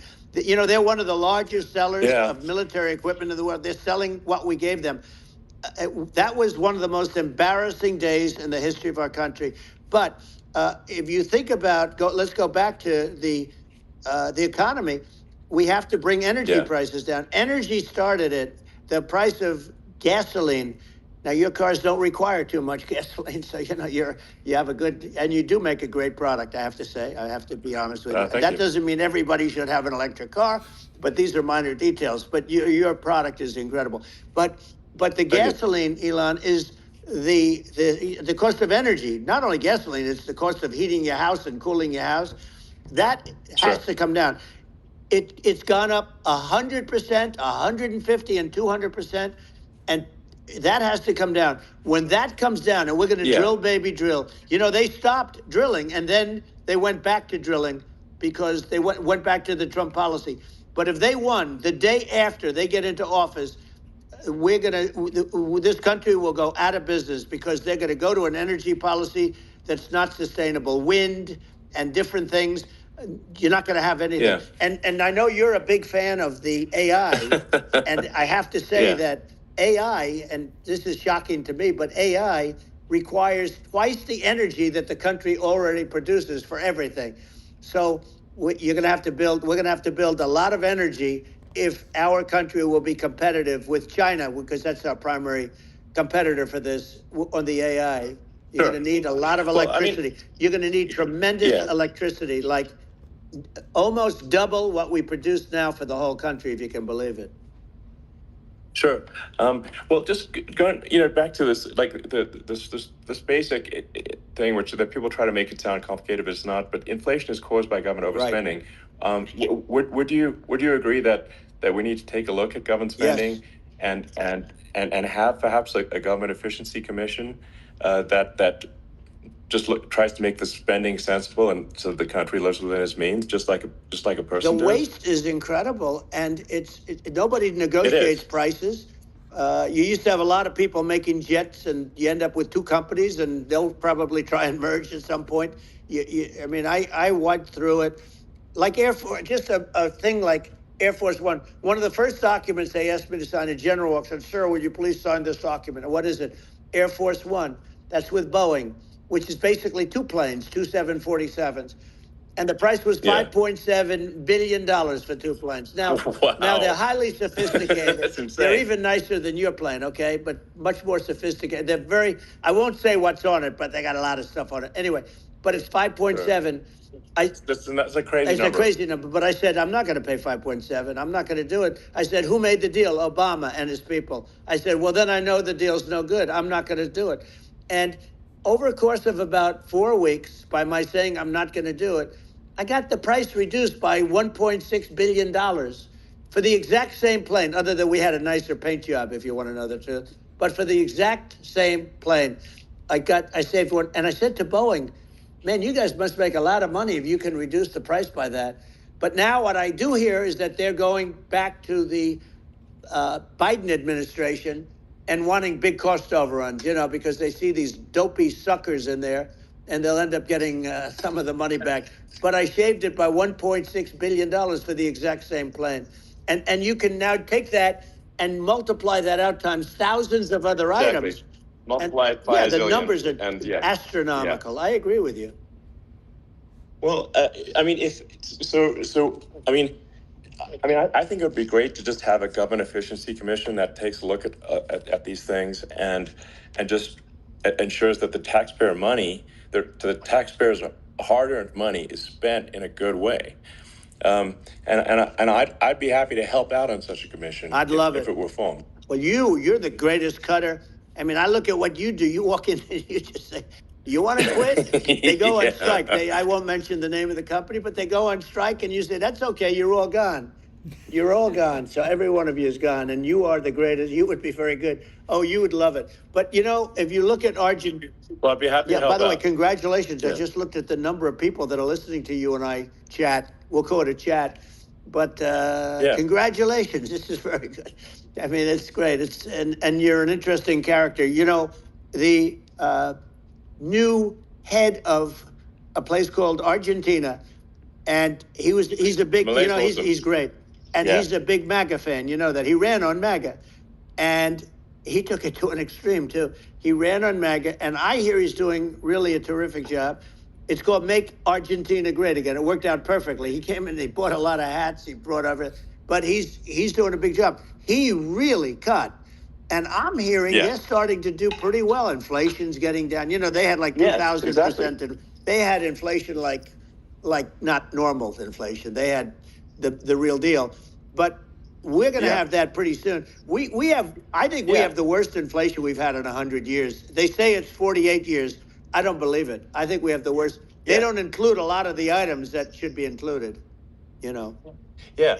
Well, it's just from government overspending and not spending taxpayer money effectively, and having just so many departments you can't even name them all, and what Milei is doing is he's cutting government spending, he's simplifying things, he's putting in regulations that make sense, and Argentina overnight is experiencing a giant improvement in prosperity. But it's also a lesson for the United States, which is that Argentina used to be one of the most prosperous countries in the world. In the 30s, 40s, and welcome everybody. Just a second pause. Welcome. Don't forget to smash the like button, subscribe to the channel. We're still here. No crypto, no Bitcoin conversation still. We're waiting. Hopefully Elon can transition to that. Maybe Trump can mention that he was at the Bitcoin conference, because I'm watching the chart. Let's continue. Appreciate you guys. Love you. So I think we should not be complacent in the United States and thinking that and taking our prosperity for granted, because if with bad government policy, we can run the country into the ground. And that's That's just something people should bear in mind. Don't take prosperity for granted. Well, think of education. So we're ranked at the bottom of every list of the top 40. We're ranked number 40, number 38. Norway, Switzerland, Sweden, different countries are ranked good. Actually, China's pretty close to the top. They're a top 6 or 7. But we're ranked at the bottom, almost at the bottom, 38, 39, 40. In other words, horrible. And yet we spend more per pupil than any other country in the world. So we spend more. And what I'm going to do, one of the first acts, and this is where I need an Elon Musk. I need somebody that has a lot of strength and courage and smarts. I want to close up Department of Education, move education back to the states, where states like Iowa, where states like Idaho, not every state will do great, because states that basically aren't doing good now. You look at Gavin Newsom, the governor of California. He's terrible. He does a terrible job. So he's not going to do great with education. But of the 50, I would bet that 35 would do great, and 15 of them, or 20 of them, will be as good as Norway. Norway is considered great. You can name them. I mean, they're so good. Some of these countries are so good. But if you go into some of these really well-run states, we have states that don't know what debt is. We have states that have low taxes, no debt, everybody working. They're really well-run. Sure. And maybe they have certain advantages in terms of location, in terms of, the land or the sun and the water and the whole thing. There are a lot of advantages that some people have. But if you moved education back to the 50, you'll have some that won't do well. But they'll actually be forced to do better, because it'll be a pretty bad situation. But if you think about it, you'll have some of these states. I'll bet you'd have 30, 35 states. It'll be much better. And you know what it'll cost? Less than half what it is in Washington. And these people don't care about the students in these, faraway states. And it'd be unbelievable. Yeah. I think you're making a good point in that if the states have to if each state has to compete against other states, then people will naturally move to states where it's better. Well, like California, as we said, it's a badly run state. I could go through. I got so many friends that are in those states, even if they're Democrats. I hate to mention certain states, but Illinois is badly run with Pritzker. He's a real loser. But some of these places are just badly run. But it's almost going to force them to run better, and they won't do it good initially. But you're not going to do worse than you're doing right now. And I would say that the cost, you would cut your cost by 50 or 60%. And you'd have a little monitor. You want to make sure they're teaching English, as an example. Give us a little English, right? Sure. Right? Yeah. No, but I mean, too much. I mean, some of these governors are doing so badly. I mean, they got so many people moving out of their state. They should get U-Haul Salesman of the Year award because they're driving so much U-Haul. It's actually amazing. It's just people moving out. Isn't it amazing to you as a businessman that they can even survive? Like Illinois. So many people are leaving, and you wonder, how do they survive? I mean, how do they survive? I saw where you left California, and you moved to Texas. Texas does a great job. But, I mean, I just wonder, how do these states survive when big businesses, a big oil company just left California, as you know, and they moved to Texas. How do these big states survive when they lose so many businesses? And their taxes are already really high. The taxes are among the highest taxes. You almost wonder, how do they continue on? And in many cases, the governors don't do a good job, and they're crime-ridden places. You wonder, how do they continue to just go on? It's not a good situation. I think the only thing that's going to force some of these states to change is if they risk bankruptcy and they're not getting bailed out by the federal government. Right. Well. That's the only thing that's going to get them to change. You remember the area in California where they had that, where I guess somebody had sticky fingers and they stole a lot of money. And they went into a form of chapter.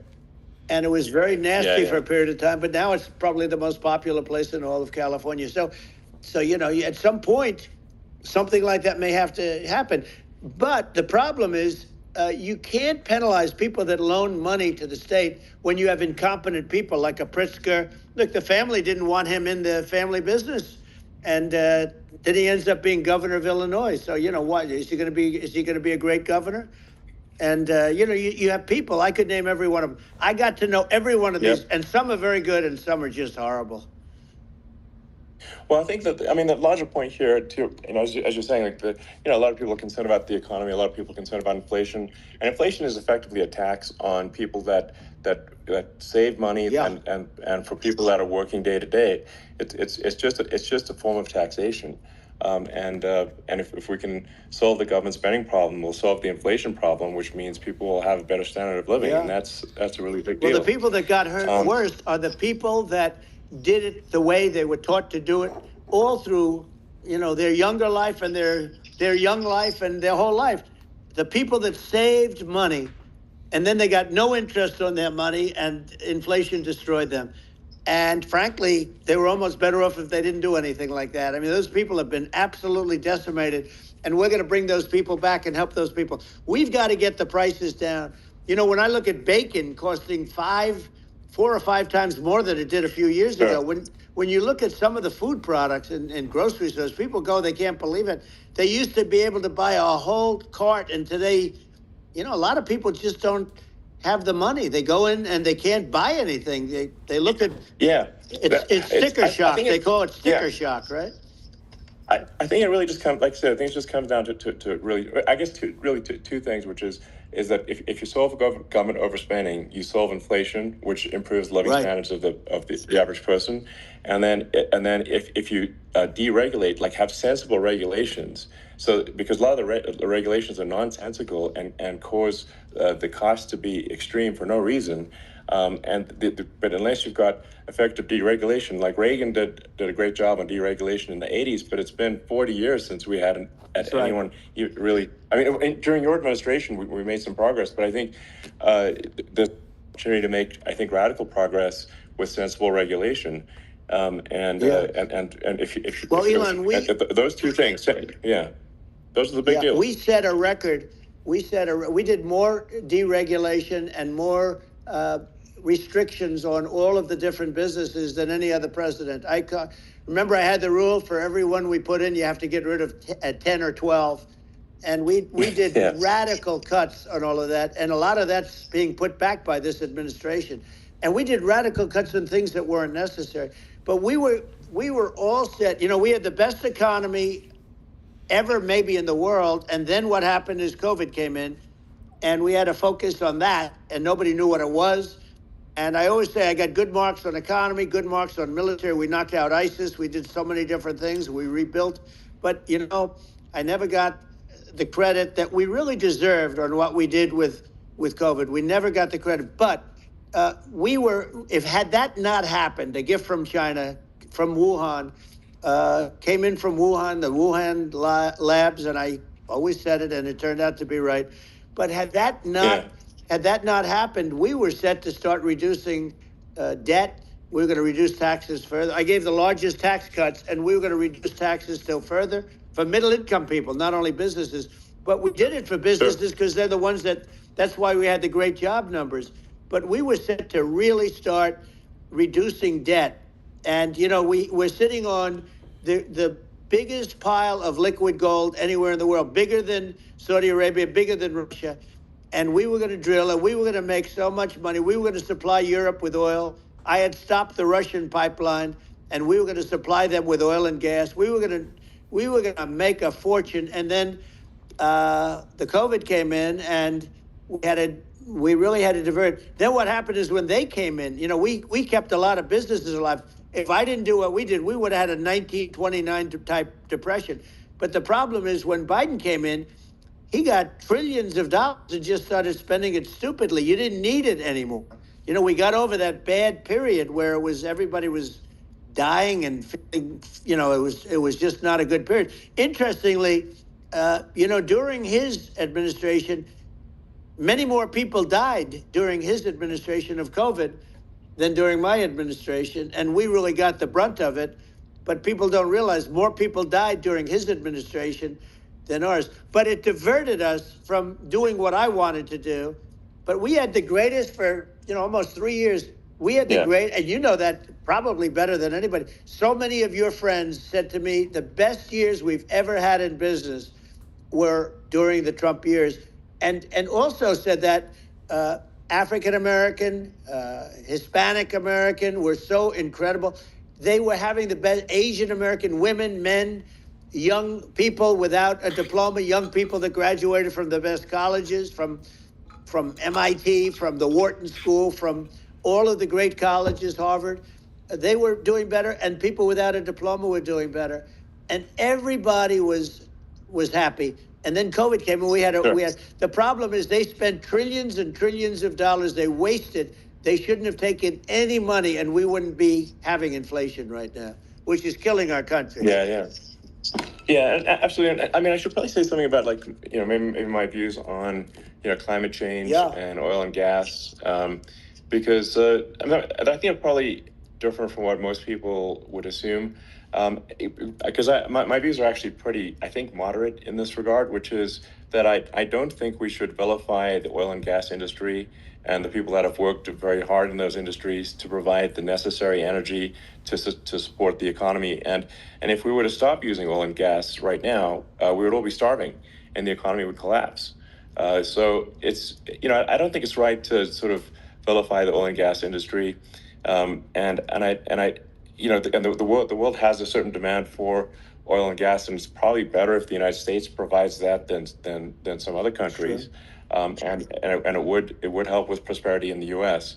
And at the same time, obviously, my view is like, we do over time want to move to a sustainable energy economy, because eventually you do run out of. I mean, you run out of oil and gas. It's not there it's not infinite.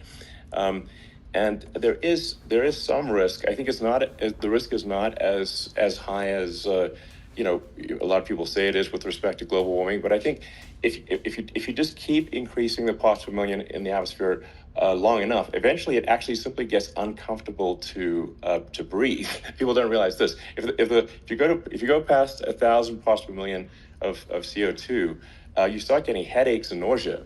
And so we're now in the sort of 400 range. We're adding, I think, about roughly 2 parts per million per year.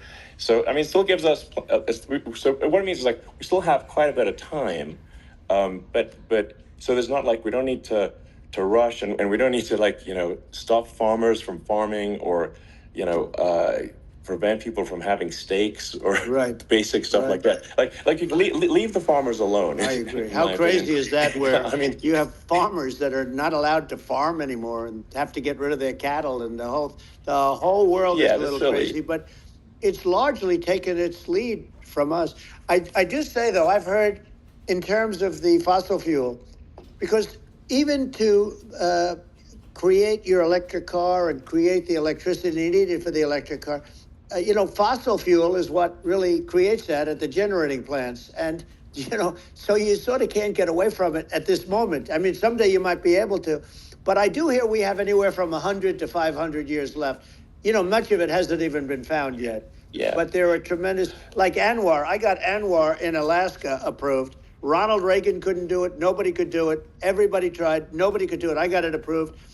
The first thing that Biden did was unimprove it, to get rid of it. He ended it. His secretary went in and she ended it. And what a disgrace. That's Anwar. That's bigger, or they think it could be bigger than Saudi Arabia in Alaska. Could be bigger than Saudi Arabia. But they went in and they terminated it. And I'll get it going very quickly, because not only is it big for Alaska, I mean, you talk about economic development, that for the United States, I mean, that is, they say bigger than Saudi Arabia or the same size, and pure, really good stuff. And, they end it. So I think we have, perhaps hundreds of years left. Nobody really knows. But during that time, something will come around that will be very good. Yeah.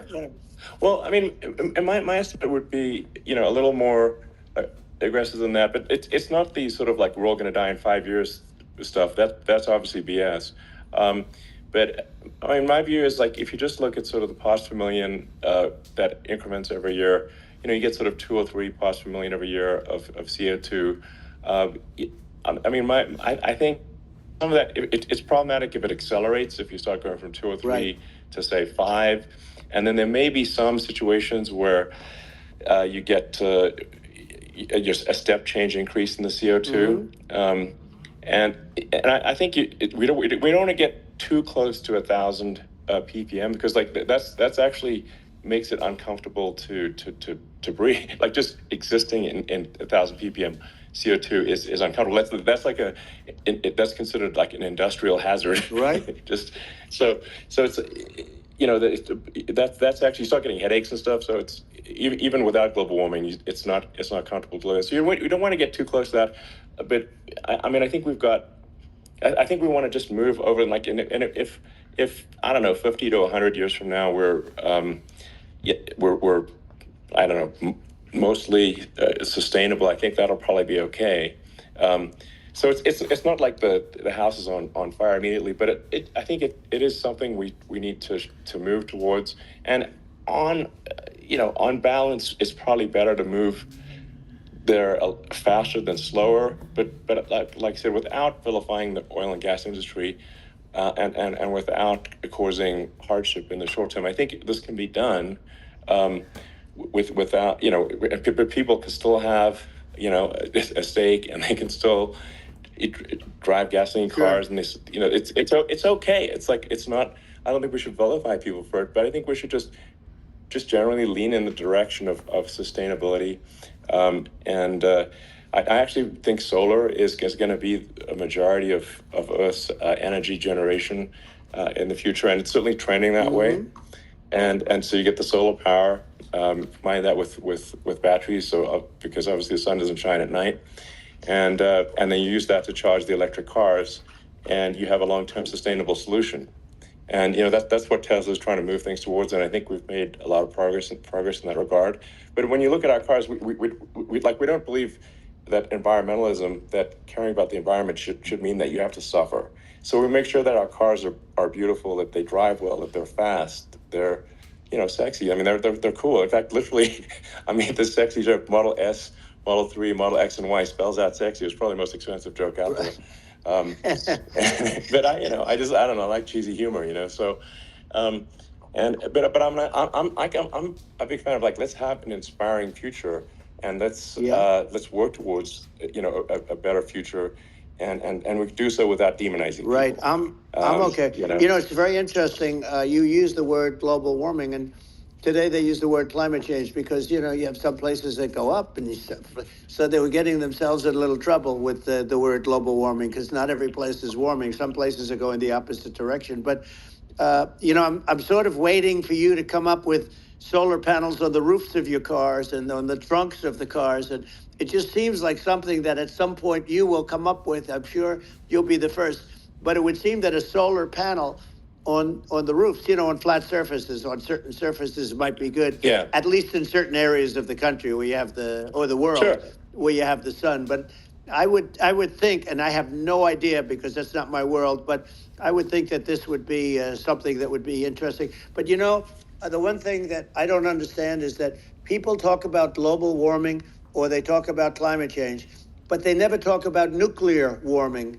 And to me, Sure. That's an immediate problem, because you have, as I said, 5 countries where you have major nuclear, and probably some others are getting there, and that's very dangerous. That's where you need a strong American president, because you don't want to have this proliferation. But you have 5 countries and getting more. China is much less than us right now, but they're going to catch us sooner than people think. They're way lower. Russia and us are number 1, and we're sort of tied.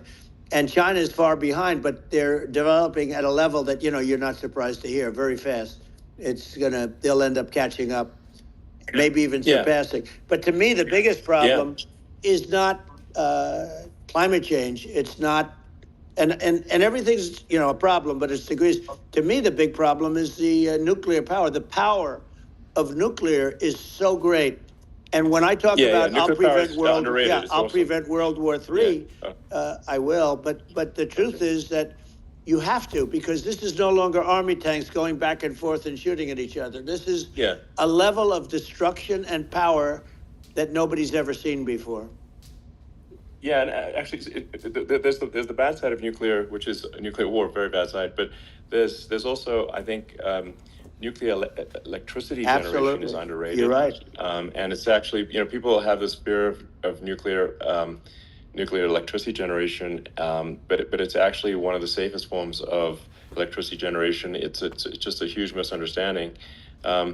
And if you look at the injuries and deaths, caused by, say, I mean, I'm not going to try to pick on coal mining, but just any kind of mining operation. And there's a certain number of injuries and deaths per year. And you compare that to nuclear. Nuclear is actually way better. So it's underrated as an electricity source, and I think it's something that's worth reconsidering. But there's so much regulation that people can't get it done. So that, maybe they'll have to change the name. The name is just, it's a rough name. There are some areas like when you see what happened in bad branding. Right, The we'll have to branding's rebrand it. We'll have to give it a good name. We'll name it after you or something. No, it has a branding problem. When you see what happened. It does have a branding problem. When you see what happened in Japan, where they say you won't be able to go on the land for about 3,000 years. Did you ever see that? And in Russia, where they had the problem, where they, there's a lot of bad things happened, and they have a problem. And they say that in 2,000 years, people will start to occupy the land again. You realize it's pretty bad. No, that's not true. But you're right about it. It's amazing. It's actually not that bad. So like after Fukushima happened in Japan, like people were asking me in California, are we worried about like a nuclear cloud coming from Japan? I'm like, no, that's crazy. It's actually, it's not even dangerous in Fukushima. I actually flew there and ate locally grown vegetables on TV to prove it. And I donated a solar water treatment, a solar powered system for a water treatment plant. And but you haven't been feeling so well lately, and I'm worried about it. No, but I mean, I'm only kidding. It's fine, It's like Hiroshima and Nagasaki were bombed, but now they're like full cities again. So right. it's really not something that That's right. So it's not as scary as people think, basically. But let's see. I mean, are there some other topics we should touch on? Like lawfare. I think we need to be concerned about what they've done to this country. Obviously. Yeah. Well, we just won the big case in Florida. This was a Biden administration did something that's never been done in this country, and that's go after their political opponent, me, with this nonsense and just nonsense. And the big case in Florida we won, but they always pick a judge and a jury, and they use the local DAs, they use the local attorney generals, like Fani, Fani, spelled Fani, Fani. And it's all a big hoax, and it's all run from there. Like in Manhattan, one of the top people from the Justice Department went in, ran Manhattan, ran the state. The Letitia James deal was run by a person from the Department of Justice, Biden. They've never done this before, and they set up a very bad precedent. It's called lawfare, warfare. It's a terrible thing, and never happened in our country. It does happen in banana republics and third world countries, but it's never happened. And the incredible thing is it actually drove my numbers up because people see, fortunately I have a platform like you, or, in all fairness, like a conversation like this, where I can talk about it and people understand. I mean, you fight for election integrity and you end up getting indicted because you're fighting for election integrity. And when the day comes that you can't fight for election integrity, you don't have a country anymore. So what happens is they went after their political opponent, me. Now Biden's, close to vegetable stage, in my opinion. Okay, I looked at him today on the beach, and I said, why would anybody allow him? The guy could barely walk. Why would anybody allow him? Does he have a political advisor that thinks this looks good? He thinks this looks good because it looks so bad, and it's ridiculous. I mean, and he's been doing that for a long time. He can't lift the chair. The chair weighs about 3 ounces. It's meant for children and old people to lift, and he can't lift it. The whole thing is crazy. Well, he's clearly like we just don't have a president. Right you now. don't That's have a just president, and she's going to be worse than him because she is a San Francisco liberal who destroyed San Francisco, and then as Attorney General, she destroyed California. you talk about location, and we're talking about the sun and the water and all. There's nothing better than California. She has destroyed that. She was the original DA. She was the original in San Francisco. She was the original Attorney General in California. What she has done to California is, well, you know better than I do. You just left California for a lot of those reasons. And what she's done with crime, with cashless bail, where you kill somebody. I mean, we have states there, you kill somebody and they let you out right away. I mean, you don't have to even put up, and then they never find the people unless they kill again, and then they let them out again. Our country is becoming a very dangerous place. And she is a radical left San Francisco liberal. And now she's trying to protect. Now she's looking like she wants to be more Trump than Trump, if that's possible. I don't think it's possible, but she wants to be more Trump than Trump. Yeah. I want a wall. I think that's, she wants to release all the prisoners that are in detention, and some of these guys are really bad. Right. That just came out today. She doesn't want to build the wall, even though the walls work. Walls and wheels. You know, in your business, everything you do is obsolete, almost, well, not the tunnels, but everything is obsolete. Even your rocket ships, they're like a month later, they're obsolete. You find a better way to. The only thing that's not obsolete is a wall and a wheel.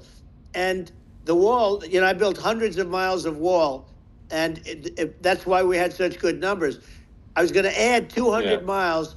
We bought it. We could have flipped it up in 3 weeks, and they sold it for 5 cents on the dollar. That meant, I said, wow, that means that they actually do want to have open borders. She wants to have open borders, and now she's going like she's tough on the border. It's such a lie. Yeah, this is simply not true. This is simply not true. No, and everybody knows it's not true. It's a disgrace that she can say it. No, I mean, obviously, what's happening sort of overnight is they're rewriting history and making Kamala sound like a moderate when in fact she is far left, like far left. Worse than Bernie Sanders. She is considered more liberal by far than Bernie Sanders. She's a radical left lunatic, and if she's going to be our president, very quickly you're not going to have a country anymore. And she'll go back to all of the things that she believes in. She believes in defunding the police. She believes in no fracking, zero. Now all of a sudden she's saying, no, I really want to see fracking. That's true. If they got in, the day she got in, she'll end fracking.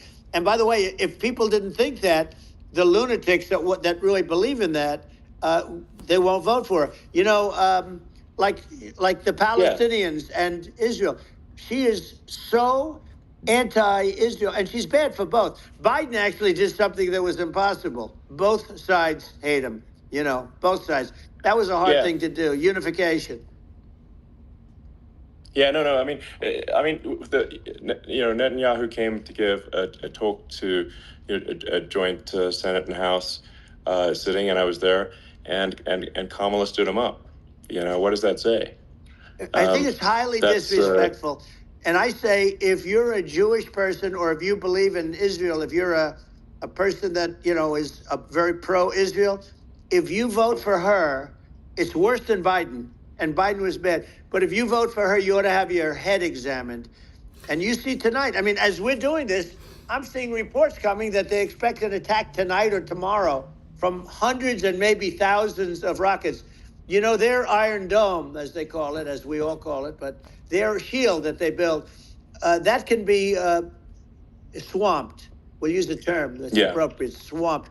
But they swamp it by shooting enough missiles. You know this better than anybody. By shooting enough missiles, they can't defend themselves. You know, they just obliterate the whole place. And that's what some people think they're looking to do. And we have no leadership. There's no respect for the United States of America with these people. And I'm telling you, she'll be worse than him, because she's a believer in being radical left, and he wasn't. I think you're right. I mean, it's important for the public that may be listening to this to look at Kamala's track record, you know, before the last month, and say, is that a track record you agree with? And I think if you're an independent moderate, you definitely would not agree with it, because it is her behavior has been far left, and we're seeing just an overnight propaganda attempt to rewrite history and make it sound like Kamala's moderate when she in fact is not moderate. Well, her running mate approved, signed into legislation, tampons in boys' bathrooms, okay? Now, Yeah, that's yeah, all that's I have weird. to hear. Tampons in That's boys' weird. bathrooms. And that means she believes Yeah, in that too. I mean, yeah, that's she not picked okay. this guy because he was the closest to her. A lot of people thought she'd pick sort of the opposite, but she picked an anti-Israel radical left person. But she is far worse, they say, than Bernie Sanders. If we have her as a president, if we have a Democrat at this moment as the president, I don't think our country can survive. I think it's a massive. I think we're in massive trouble, frankly, with the Kamala administration, and that's my honest opinion. And I think really it's essential that you win for the good of the country for this election, and I mean I'm just stating my opinion. Now you may have seen this, but I got a letter from the EU Commission, like saying, to not have disinformation on during this discussion that we're having, and there's a lot of attempts to do censorship and to force censorship even on Americans from other countries, and what do you think about that? Well, I know the European Union very well. They take great advantage of the United States in trade, as you know. We, through a different forum, NATO, we protect them. And yet, if you build a car in the United States, you can't sell it in Europe. You just can't sell it. It's impossible. The same thing with our farmers. Our farmers find it very difficult to do business. We have a deficit with them of $250 billion, which people don't know. It sounds so nice, the European Union, but let me tell you, they're not as tough as China, but they're bad. And I let them know it. And that's probably why they notified you. No, they don't treat our country well. We defend them, with Ukraine. So we're in for 250 billion, and they're in for about 71 billion, and they have the same size. If you add up the European nations that, in terms of an economy, it's about the same size, wouldn't you say, as us? And they're in, and they're in much greater risk. They're right there. We have an ocean separating us from, in this case, the enemy would be Russia. It used to be for the Soviet Union, but let's assume they're close enough. And what happens is they're in for 70-something million. I think even less than that, billion, and we're in for about 250 billion, and it could be a lot higher than that.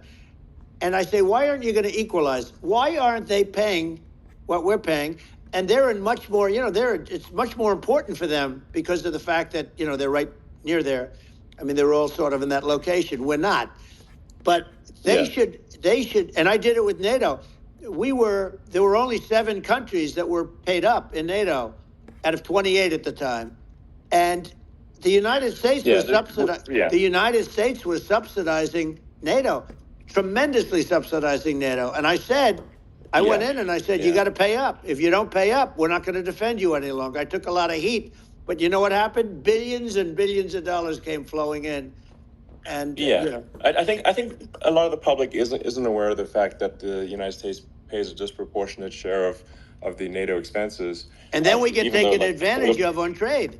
So think about it. Yeah, well, I mean, the point of NATO is defending Europe, and it's it's like, then okay, well, why is the United States paying disproportionately more to defend Europe than Europe? That doesn't make sense. That's unfair, and that is an appropriate thing to address. Well, when you talk about cost cutting and savings and everything else, I mean, honestly, look, there's nobody that feels worse about the Ukraine situation than I do, because I know it would have never happened. I know Zelensky. He was very honorable to me, because when they went with the Russia hoax and they said I had a phone call with him, he said it was a perfect phone call. It was a great phone call. He could have grandstanded and, said, he was very threatening. He said, no, it was a very nice phone call. I called him up to congratulate him on his win, and you end up getting impeached because these people are lunatics. I was talking about the difference from the people within and the enemies on the outside. What's going on, everybody? Welcome. We're still here, maybe 1 hour and a half live. It's a lot of subjects, a lot of topics that I have pinned for you. I can no longer type more. I mean, there's already a character limit, but no crypto, no Bitcoin conference yet. We'll still be listening. Let's go. Like and subscribe. Welcome to the community. We're here in Toronto tomorrow, 8th conference. We're excited, fam. Very unfairly with with false attacks, and you didn't try to shut down the media. You didn't try to inhibit their freedom of speech, and I think that says a lot. Well, the good thing is that you and I have, and some people, very few, we can get the word out. Although sometimes it's hard because they don't want to print it, like we're having a great conversation right now. Kamala wouldn't have this conversation. She can't because she's not smart. No. She's not a smart person, by the way. She can't have this conversation. And Biden, we don't even have to talk about it. I mean, he couldn't have this conversation. He would have given up on the first half of a question. He would have walked out. He would have said, where am I? Where am I going? So anyway, but no, he wouldn't have this. That's true. Not a lot of people would have this conversation, but, we cover a lot of territory.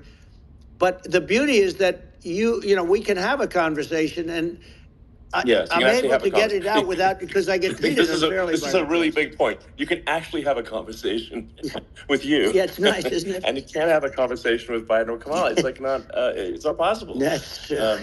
So this is like talking to an NPC. No. So it's just impossible. Well, but think of it. We need a man or person who's unbelievably sharp in order to stop all the nuclear danger and all the dangers that I'm talking about. And I got along with all these. I got along with Kim Jong-un. We had dinner. We had everything. And he really liked me, and I got along with him really well. By the way, he's the absolute boss over there. A lot of people said, oh, do you think he really... That's for sure. Let me tell you, I saw things that you don't want to know about. He is the boss. But we had a good relationship, and he doesn't like Biden. He considers him a stupid man, he said. He's a stupid man. Well, at least he speaks his mind. But, in this country, you're not sort of allowed to say it, but I guess you are. You should be allowed to say it if it's true. But we need smart people, and we need people that have an ability to lead. And she doesn't have that ability. Can you imagine? Now, Chairman Xi very well. Can you imagine her and him negotiating or even standing together? It is, the whole concept is ridiculous. She is terrible. She's terrible. But she's getting a free ride. I saw a picture of her on Time Magazine today. She looks like the most beautiful actress ever to live. It was a drawing. And actually, she looked very much like our great First Lady, Melania. She didn't look like Camilla. That's right. But of course, she's a beautiful woman. So we'll leave it at that, right? Yeah, well, maybe I think part of what people in America want to feel excited and inspired about the future. They want to feel like the future is going to be better than the past, and that America is going to do things that are greater than we've done in the past, reach new heights that make you proud to be an American, and excited about the future. They want the American dream back. They want the American dream back. More important than anything else. It's like you don't have that today because the people, they've been just sucked. They see incompetent people running our, the Biden thing is very interesting. People just found him to be incompetent. And when I debated him, I was like, is this for real? It was. Yeah, it was just absurd. But I think there are some grand projects that we could do. I mean, I think we could build a base on the moon. We could send American astronauts to Mars. We could build high-speed connections that are more advanced than anything else in the world between our cities, so people have fast transport. It's possible to solve traffic with tunnels. We've already made great progress in Vegas doing that, and and just do things that are exciting and inspiring and make the future feel like it's better than the past. Well, I saw what you did in Vegas, and I'll tell you, it was amazing. I got to see. I took a big glimpse at it, and it's incredible. It's incredible, and you could do that all over. It's deep. Yeah. You don't even need much structure, assuming you're in the right area. No, it's straightforward. It's amazing. So I think we could do some things that like China's got incredible high-speed rail between its cities, but I think it's actually possible with tunnels if with deregulation, with an ability to actually where it's legal to actually do the tunnels. Then you could have high-speed tunnels that are actually better than anything else in the world for high-speed transport between cities. and that would be something that, you know, Americans can say, wow, okay, we've got something that's cooler than anyone else in the world. That's the kind of thing that makes you proud to be an American. And much safer than surface trains, where there is a danger there, you know, with people, with crazy people. It's much safer, much better. And, you know, it's sad because I've seen some of the greatest trains. I find it fascinating. And I've seen the systems and how they work, and the bullet trains, they call them, I guess. And they go unbelievably fast, unbelievably comfortable, with no problems. And we don't have anything like that in this country, not even close. And it doesn't make sense that we don't. Doesn't make sense. Yeah, and I think also, like, there's, you know, I'm kind of hopping on the excess regulation, but I think something that that I think people can generally understand is that what happens with laws and regulations is that there's more and more of them every year, and unless there's a process to clean them up, eventually everything becomes illegal, and that actually it slows down the development of new technologies. I mean, if you take the sort of, like, I think there's room for some reform at the FDA for improving the speed with which we approve drugs that could help save lives and improve people's lives. And I worked very hard on that. You know, we got that down to the lowest number ever, and we got therapeutics approved in the FDA that people can't even believe the speed. But I took them on. I don't think they like me too much, but I got things approved in the FDA at numbers that they wouldn't believe. And, you know, it's a very bureaucratic group. Actually, it's a fine group of people in many cases. I got to know a lot of them, but I was pushing them really hard for Regeneron, for so many different things that were really pretty amazing. But the FDA takes too long. It's 12 years to get a product approved. I got it down to 4, and I got some things done very quickly. But it's really something that is going to have to be worked on because it takes too long. Just takes too long. Yeah, it just takes too long, and it's you end up in the same with the approval, but it's just you know, it takes years instead of something that I think could potentially take months, and that improves people's lives. I think, you know, I just wanted to hop on this point that, like, there has to be an active process for reducing rules and regulations, because otherwise they just keep building up every year, and you get like hardening of the arteries, and eventually everything's illegal or takes forever, and then we just ossify as a society. We can't make any progress, and it's a really big deal. Well, you know, Elon, just getting back to the FDA for 1 second, I got something done called Right to Try. This is where you can go in, and if you're terminally ill, you can use a space age, medicine or whatever it may be. We have the best doctors, the best labs in the world. We really do. But people would go to other countries because you couldn't use the product, even if they thought it worked, because it's going through the FDA. I got it approved where you can, you basically, look, nobody wanted, the doctors didn't want it because of the liability. The country didn't want it, our country, because they didn't want to get sued. These are people terminally ill. The insurance companies didn't want it, and the pharmaceutical companies, nobody wanted it. I got everybody into a room, and we came up with an agreement that you won't get sued. And also, they didn't want it on their record. If somebody's terminally ill and they die after taking a drug, they didn't want that on their record. So we set a separate list if somebody was, so it wouldn't count as a negative. Okay. And as you know, we got it done. We have saved Right to Try. They've been trying to get this done for 58 years, and it sounds simple, but it wasn't, because the insurance companies, nobody wanted it, but we got it done. Somebody you sign a document that you're not going to sue the insurance companies, the country, you're not going to sue anybody. And we got it done, and we're saving tens of thousands of lives. Right to Try. Hopefully you never need it, but if you do, you don't have to travel to Asia. You know, people, if they had money, they go to Asia, they go to Europe. If they don't have money, they go home and die. That's what happened. They'd go home and die. Well, I mean, and actually, to give Europe some props here, it's like if a drug is approved in Europe, which has a crazy amount of regulations, it should obviously be approved in the U.S. I mean, they got more regulations than we do. So why would a drug be approved in Europe and not in the U.S.? That's crazy. Well, we did it. We did something that really, they've been trying to do it for 50 years, and they just couldn't get it done, and I got it done.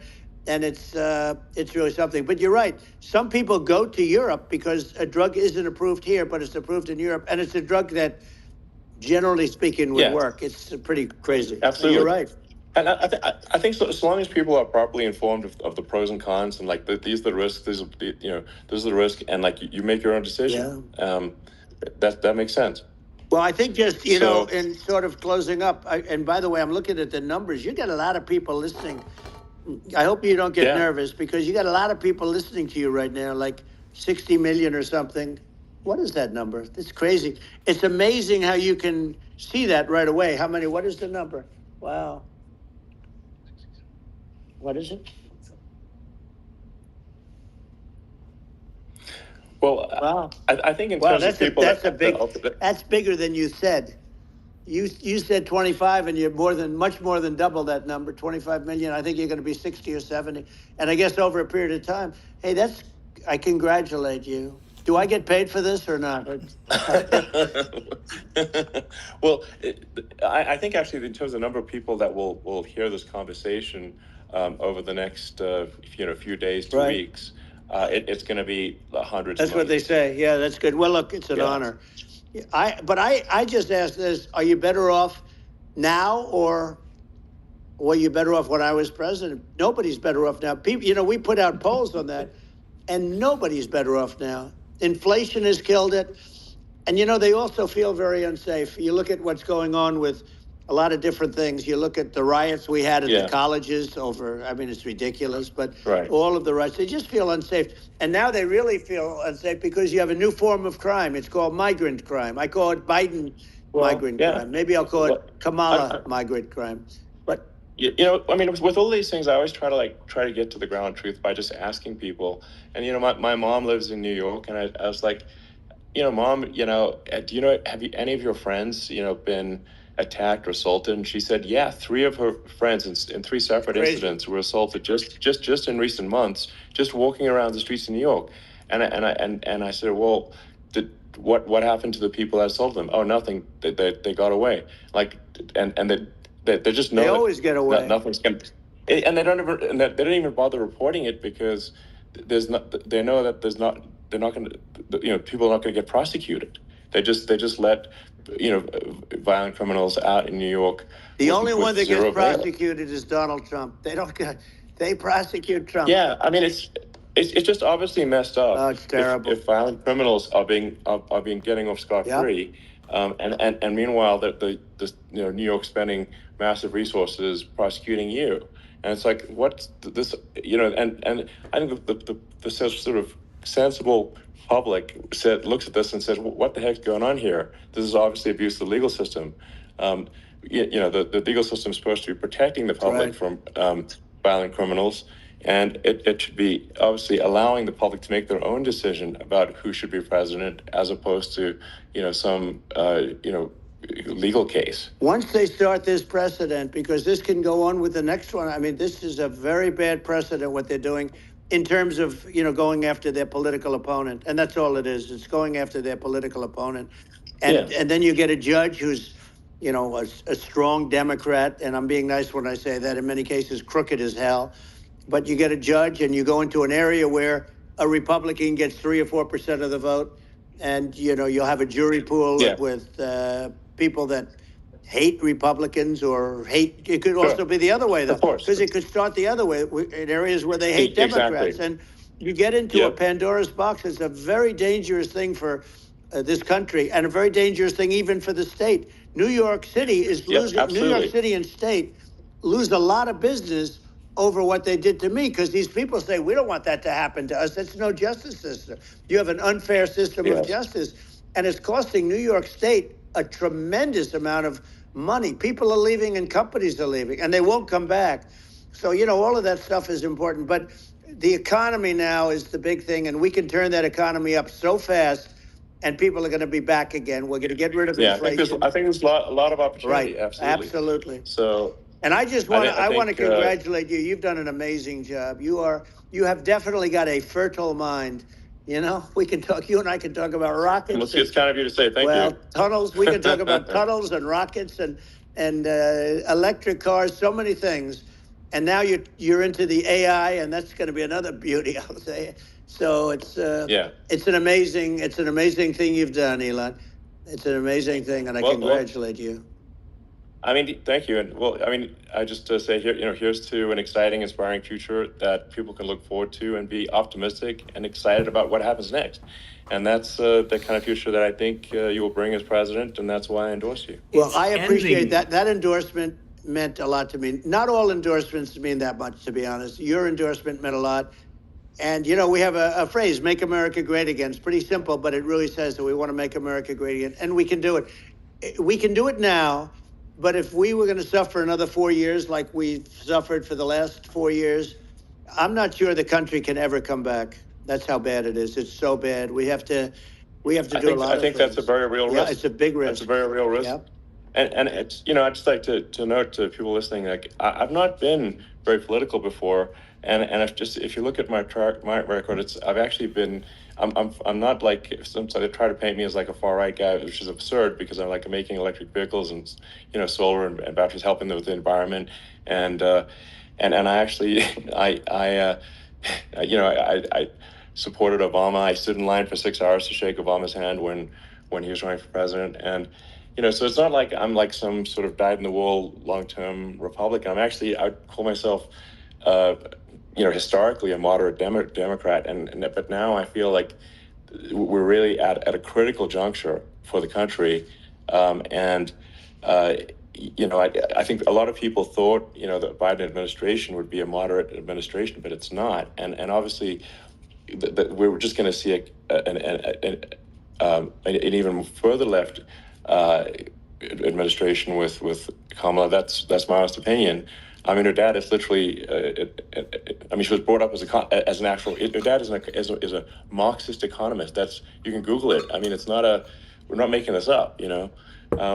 That's how she was brought up. So, and we want to have a future that is prosperous. And I think we're just at this critical juncture, and I think this is a case of the America is going to at a fork in the road, and True. And I think it will take if the path, like you are the path to prosperity, and I think Kamala is the opposite.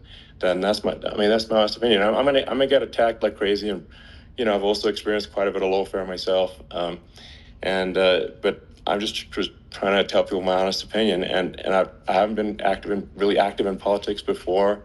And I'm just trying to point out that my track record historically has been moderate, if not moderate, slightly left. And so this is to people out there who are in the moderate camp to say, I think you should support Donald Trump for president. And I think it's actually a very important junction in the road, and we're in deep trouble if it goes the other way.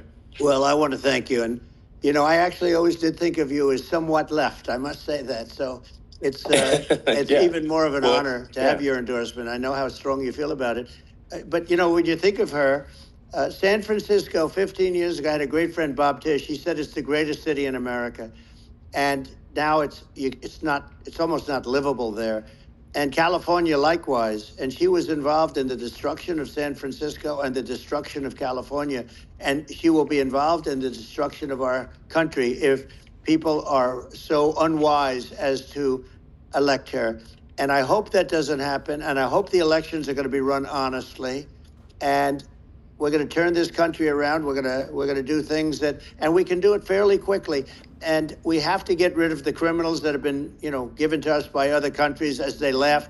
They laugh at us. They think we're stupid to accept these people. These are radical, stone cold killers in many cases and terrorists. And they're in our country by the hundreds of thousands. Yeah. And we have to take them out. Yeah. I mean, if I could summarize it, perhaps, I think these are issues that I think most people in America would agree with, which is that we want safe and clean cities, we want secure borders, we want sensible government spending, we want to restore both the perception and reality of respect in the judicial system, just stop the lawfare, and I think that's like, and how are those even right-wing positions? I think those are that's just common sense, and that's. I mean, would you agree with that? 100%. I don't understand, the whole, they call it progressive. They don't like the word liberal anymore, but call it liberal or progressive. I don't understand how somebody could say that it's okay for them to empty prisons into our country. And again, I told you their crime rates all over the world are going way down, which makes sense. In fact, the next time what we'll do is if something happens with this election, which would be a horror show, we'll meet the next time in Venezuela because it'll be a far safer place to meet than our country, okay? So we'll go, you and I will go and we'll have a meeting and dinner in Venezuela because that's what's happening. Their crime rate's coming down and our crime rate's going through the roof. And it's so simple. And you haven't seen anything yet because these people have come into our country and they're just getting acclimated. And they don't know about being politically correct law enforcement or lack of law enforcement. And our police, I have to just end with this. We have great police. We have great law enforcement, but they're not allowed to do their job. They have to be able to do their job without being destroyed. Well, absolutely. And it's obviously demoralizing if you're a police officer risking your life to arrest violent criminals who could kill you and do kill you sometimes, and then you arrest the violent criminal and then the DA doesn't prosecute and they just let the guy out. Well, then why should a police officer risk their life to arrest a violent felon? Well, even worse, Elon, if nothing's going to happen. Even worse, they prosecute the police officer. They go after it and they prosecute the police officer and they take away his pension. They take away his job. He loses his family. He loses his house. Well, I thought it was very telling, like incredibly telling that, when there was that case where, sort of a gang of thugs beat up police officers. I think it was in Times Square in New York. And then nothing happened to those guys. They were let out, zero bail. And I think a bunch of them were given free tickets to California. Well, what is I mean, that is a gross indignity against the United States, and that's how. I mean, this is insane. Like, have we lost all pride? How can such a thing be allowed to occur? I've never seen anything. We see where they get shot. It's a very dangerous profession, but it's something they're very proud of, and they want to be able to do their job. But I've seen them get shot. I've seen a lot of things. But I've never seen where these guys are standing in the middle of a big street, everybody watching them, and they're literally boxing, like punching, stand-up fighting, a police officer. There were two of them, and you had about 60 of these guys, and they're punching the hell out of them. And in their own country, they would be dead if they did that. They'd be shot. They would be shot instantly. And, they come from these countries, and it's taking them a while to realize that we don't do that in this country. But in their own country, if they stood on a street and had a fight with a police officer, they would be shot. There's no political correctness. And it's such a sad, it's such a sad thing to see. And that's the reason you have crime, by the way, because we don't do anything about it. Yeah, we just cannot have a situation where our police officers are beaten up on camera by a gang of illegal immigrants, and then nothing happens to the guys that beat up the cops. I mean, and they're let out. This is unacceptable. Well, we're going to change it, and we're going to get them out of the country. When I first got involved, they said you couldn't get them back to these countries. You couldn't take them back. In the case of Guatemala, Honduras, El Salvador, some others, you couldn't get them back. And I said, really? Oh, you can't get them back? Because under Obama, he couldn't get them back. They'd fly them in, and they'd put planes on the runways in these countries so you couldn't land a plane. They'd bring them back. And the generals told me, sir, we can't bring them back. The countries won't accept MS-13 gang members. They won't accept them. And I said, really, how much do we pay these various countries in terms of economic aid, which is also somewhat ridiculous?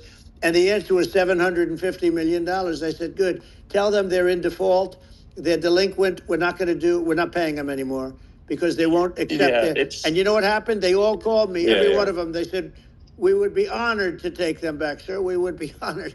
It was so easy. But it's one of those things. And we got them back. We took in so many. The MS-13 is probably the worst gangs in the world. They're the most vicious, violent. We took them out of here by the thousands and got them out of here. And their countries took them back. And because I said, you're not getting any more economic aid. And once I said that, they were nice. They wouldn't take them back for Obama. They wouldn't take them back for anybody. And now we have a problem because we have this guy, and they don't take him back anymore with Biden because they don't respect him. It's just gotta be done. We just can't have you know, whether they're citizens or not citizens. We can't have, because they won't prosecute citizens either, not just illegals. So if it's you can't have violent, repeat violent offenders that are not that don't get incarcerated. That's right. Because they will obviously, by definition, continue to hurt people. And I think where part of this comes from is that there's and I do sort of consider myself liberal in some ways. I mean, it's just that you want to have empathy for Right. people. Obviously, you want to have empathy for people. I totally agree with that. You want to have empathy, but you also have to have empathy. About 2 hours seeing everybody. They're ending right now. They wanted to end like 25 minutes ago, but they're still going. Tons of topics. I'll give a quick summary at the end, fam. Like and subscribe. Turn on those notification bells. Toronto here right now. Tomorrow for EAT. Toronto, excited. Might kill someone. They might rape someone. If Welcome you aboard. don't incarcerate them, you have to have empathy Let's go. for the victims.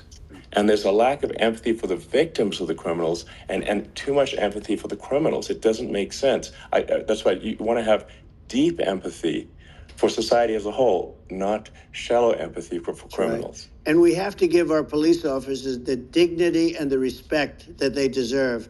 And we have to let them do their job. They can do a great job, but we have to let them do their job. And if we don't do that, it's going to all disappear. There's never been a society like this where you're allowed to do anything you want and nothing happens. And I'm talking about violent crime. And it's going to get more violent because these are really, really violent people. And we're going to get them out of our country, and we're going to get them back to because they were sent here by the presidents and by the various people that run those countries. And I know every one of those guys. And they're smart people, and they're streetwise people. And they really think that the USA is stupid. They think we're run by stupid people, and they happen to be right. But when I was there, we had no problem. We got them out. We took out thousands of MS-13 gang members. We brought them back. And now, again, it's the same old story. We don't do it. And they actually gave them a big increase in aid. They raised it up to billions of dollars, and they get nothing for it. So, I hope everybody's going to vote for Trump, and we're going to get this country straight. Yeah. And I didn't need this. I'm like you. I didn't need this. I had a very nice life. I didn't need to go through court systems and go through all the other stuff and run at the same time. I have to run. I have to go through fake trials with, in some cases, corrupt judges, totally corrupt judges. Exactly. I didn't need it. I had a nice life. I have great locations. I have beautiful oceans that I have places. But I felt it was important. And if I had to do it over again, you probably think I'm crazy for doing it, actually. But if I had to do it over again, I would have done it over again, because this is so much more important than me or my life. We're going to save this country. This country is going down. And these people are bad people that we're running against, and they're liars. They make statements. They do things that are so bad. They say they're going to make a strong border. They say they've been great on the border, and they've been the worst in history. They say they're going to stop crime. Like, the facts speak for themselves. It's so incredible. Speak for themselves. Like it's got to the point where people just don't even bother reporting crime in a lot of cities because they know nothing is going to happen.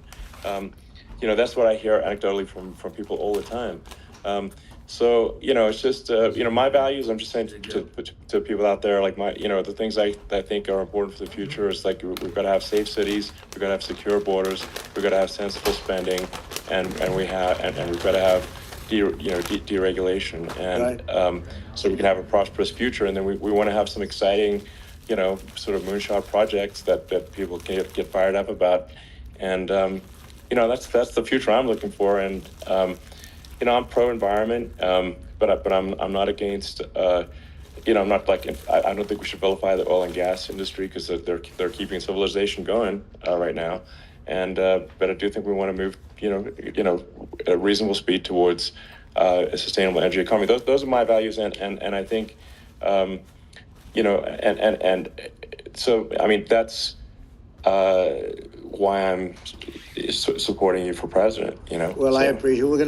We're going to give incentive to companies to come into our country, not to leave our country. We're going to be giving tremendous incentives. We want companies to build here, not to build in other locations, and we want to create jobs. And again, it's about the American dream. You don't hear about the American dream anymore, Elon. You don't hear. You're the American dream in the truest sense, but you don't hear about the American dream anymore, and you're going to hear about it.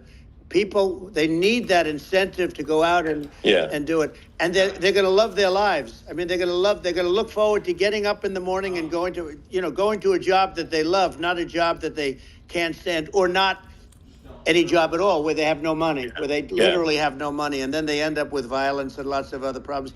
No, we're going to do some great things. And I learned a lot in the first. We had a great economy and all of that. We rebuilt the military. We did so much, but I also learned the best people. I learned the good people, the smart people, the dumb people, the people that can do things. The people, you learn. When I first came in, I tell people I was in Washington, D.C. only 17 times, according to the fake news media. I was in 17 times. I never stayed over. And you don't know people. You rely on other people to give you names, and then you realize the people you relied on weren't so good. Now, we had great people, but we also had some where I wouldn't have, used them had I known. Now I know everybody. And I think we're going to really turn things around fast. We have no choice. Otherwise, we're not going to have a country. And I really appreciate this. To me, it's been a lot of fun being with you. You're an amazing guy. You've done an incredible job and a great inspiration to people, a great inspiration. And I hope you keep going and just continue to do well. And we're going to have a big election coming up. And I think November 5th will be the most important day in the history of our country. I think that election will be the most important election. And I think it'll end up being maybe the most important day in the history of our country, because if we don't win, I just feel so sorry for everybody. No, I think we're at a fork in the road of destiny of civilization, and I think we need to take the right path, and I think you're the right path. So I think that's what it comes down to. Thank you very much, Elon. It's a great honor, and we'll do it again sometime. And it's been really fun, and I hope you got a lot of viewers. I hear you got a lot, but I hope you got a lot. I know you got a lot of them. So I appreciate it. I'll see you soon. All right, sounds good. Thank you. Thank you, Elon. Thank you very much. Bye. Well, everybody, that concludes. Welcome. That concludes the space Donald Trump, Elon Musk right now. It's still, they haven't cut it, but it's there. Guys, what they discuss, and we listen, everything but crypto and Bitcoin. They went over all the basic points that you will, normally hear from Donald Trump. And bottom line is crypto reacted, I will say, bit positive, that this was going to happen. Bitcoin seems a little bit down in the last couple of, minutes right now, because, probably people were expecting to hear something from him regarding Bitcoin as he went to the Bitcoin conference. But the way I see it is, this is just another way for him to kind of get closer to voters. And there you go. They finally closed it. And finally, get the presidency. And it's like 2 hours or so of understanding what his position is.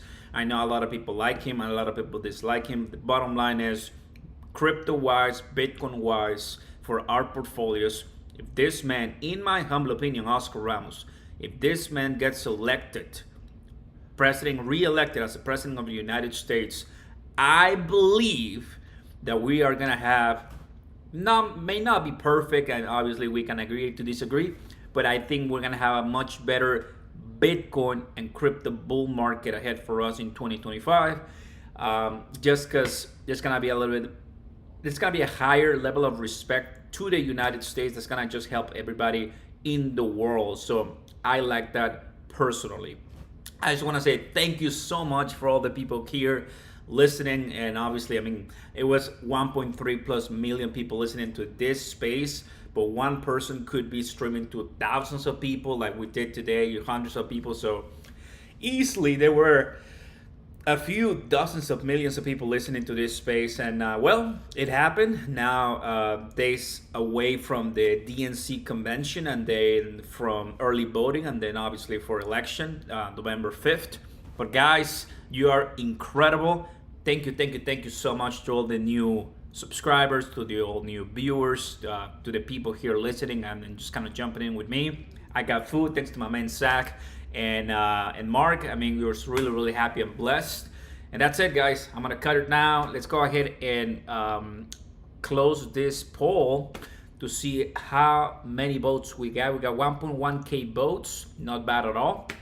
And the answer is yes. Will Trump pump crypto today? That's the answer, yes. The answer, or reality, what we got was not really. I mean, probably just as we were heading into this, but no mentions. Again, zero mentions as far as crypto and Bitcoin. Sad, disappointing a little bit maybe, but it is what it is. Maybe in another event, in another space, once we're getting closer to the election, we could have that conversation again from Elon Musk. Anyhow, thanks so much for watching, guys. Like and subscribe before you leave, and that's all I got for you today. Thank you, JB. Thank you to all my moderators and new subscribers, all the people here listening. You guys be blessed. I'll see you tomorrow. Start ETH conference in Toronto. Super pumped. Peace. Take care, fam. Thanks so much. Let's go.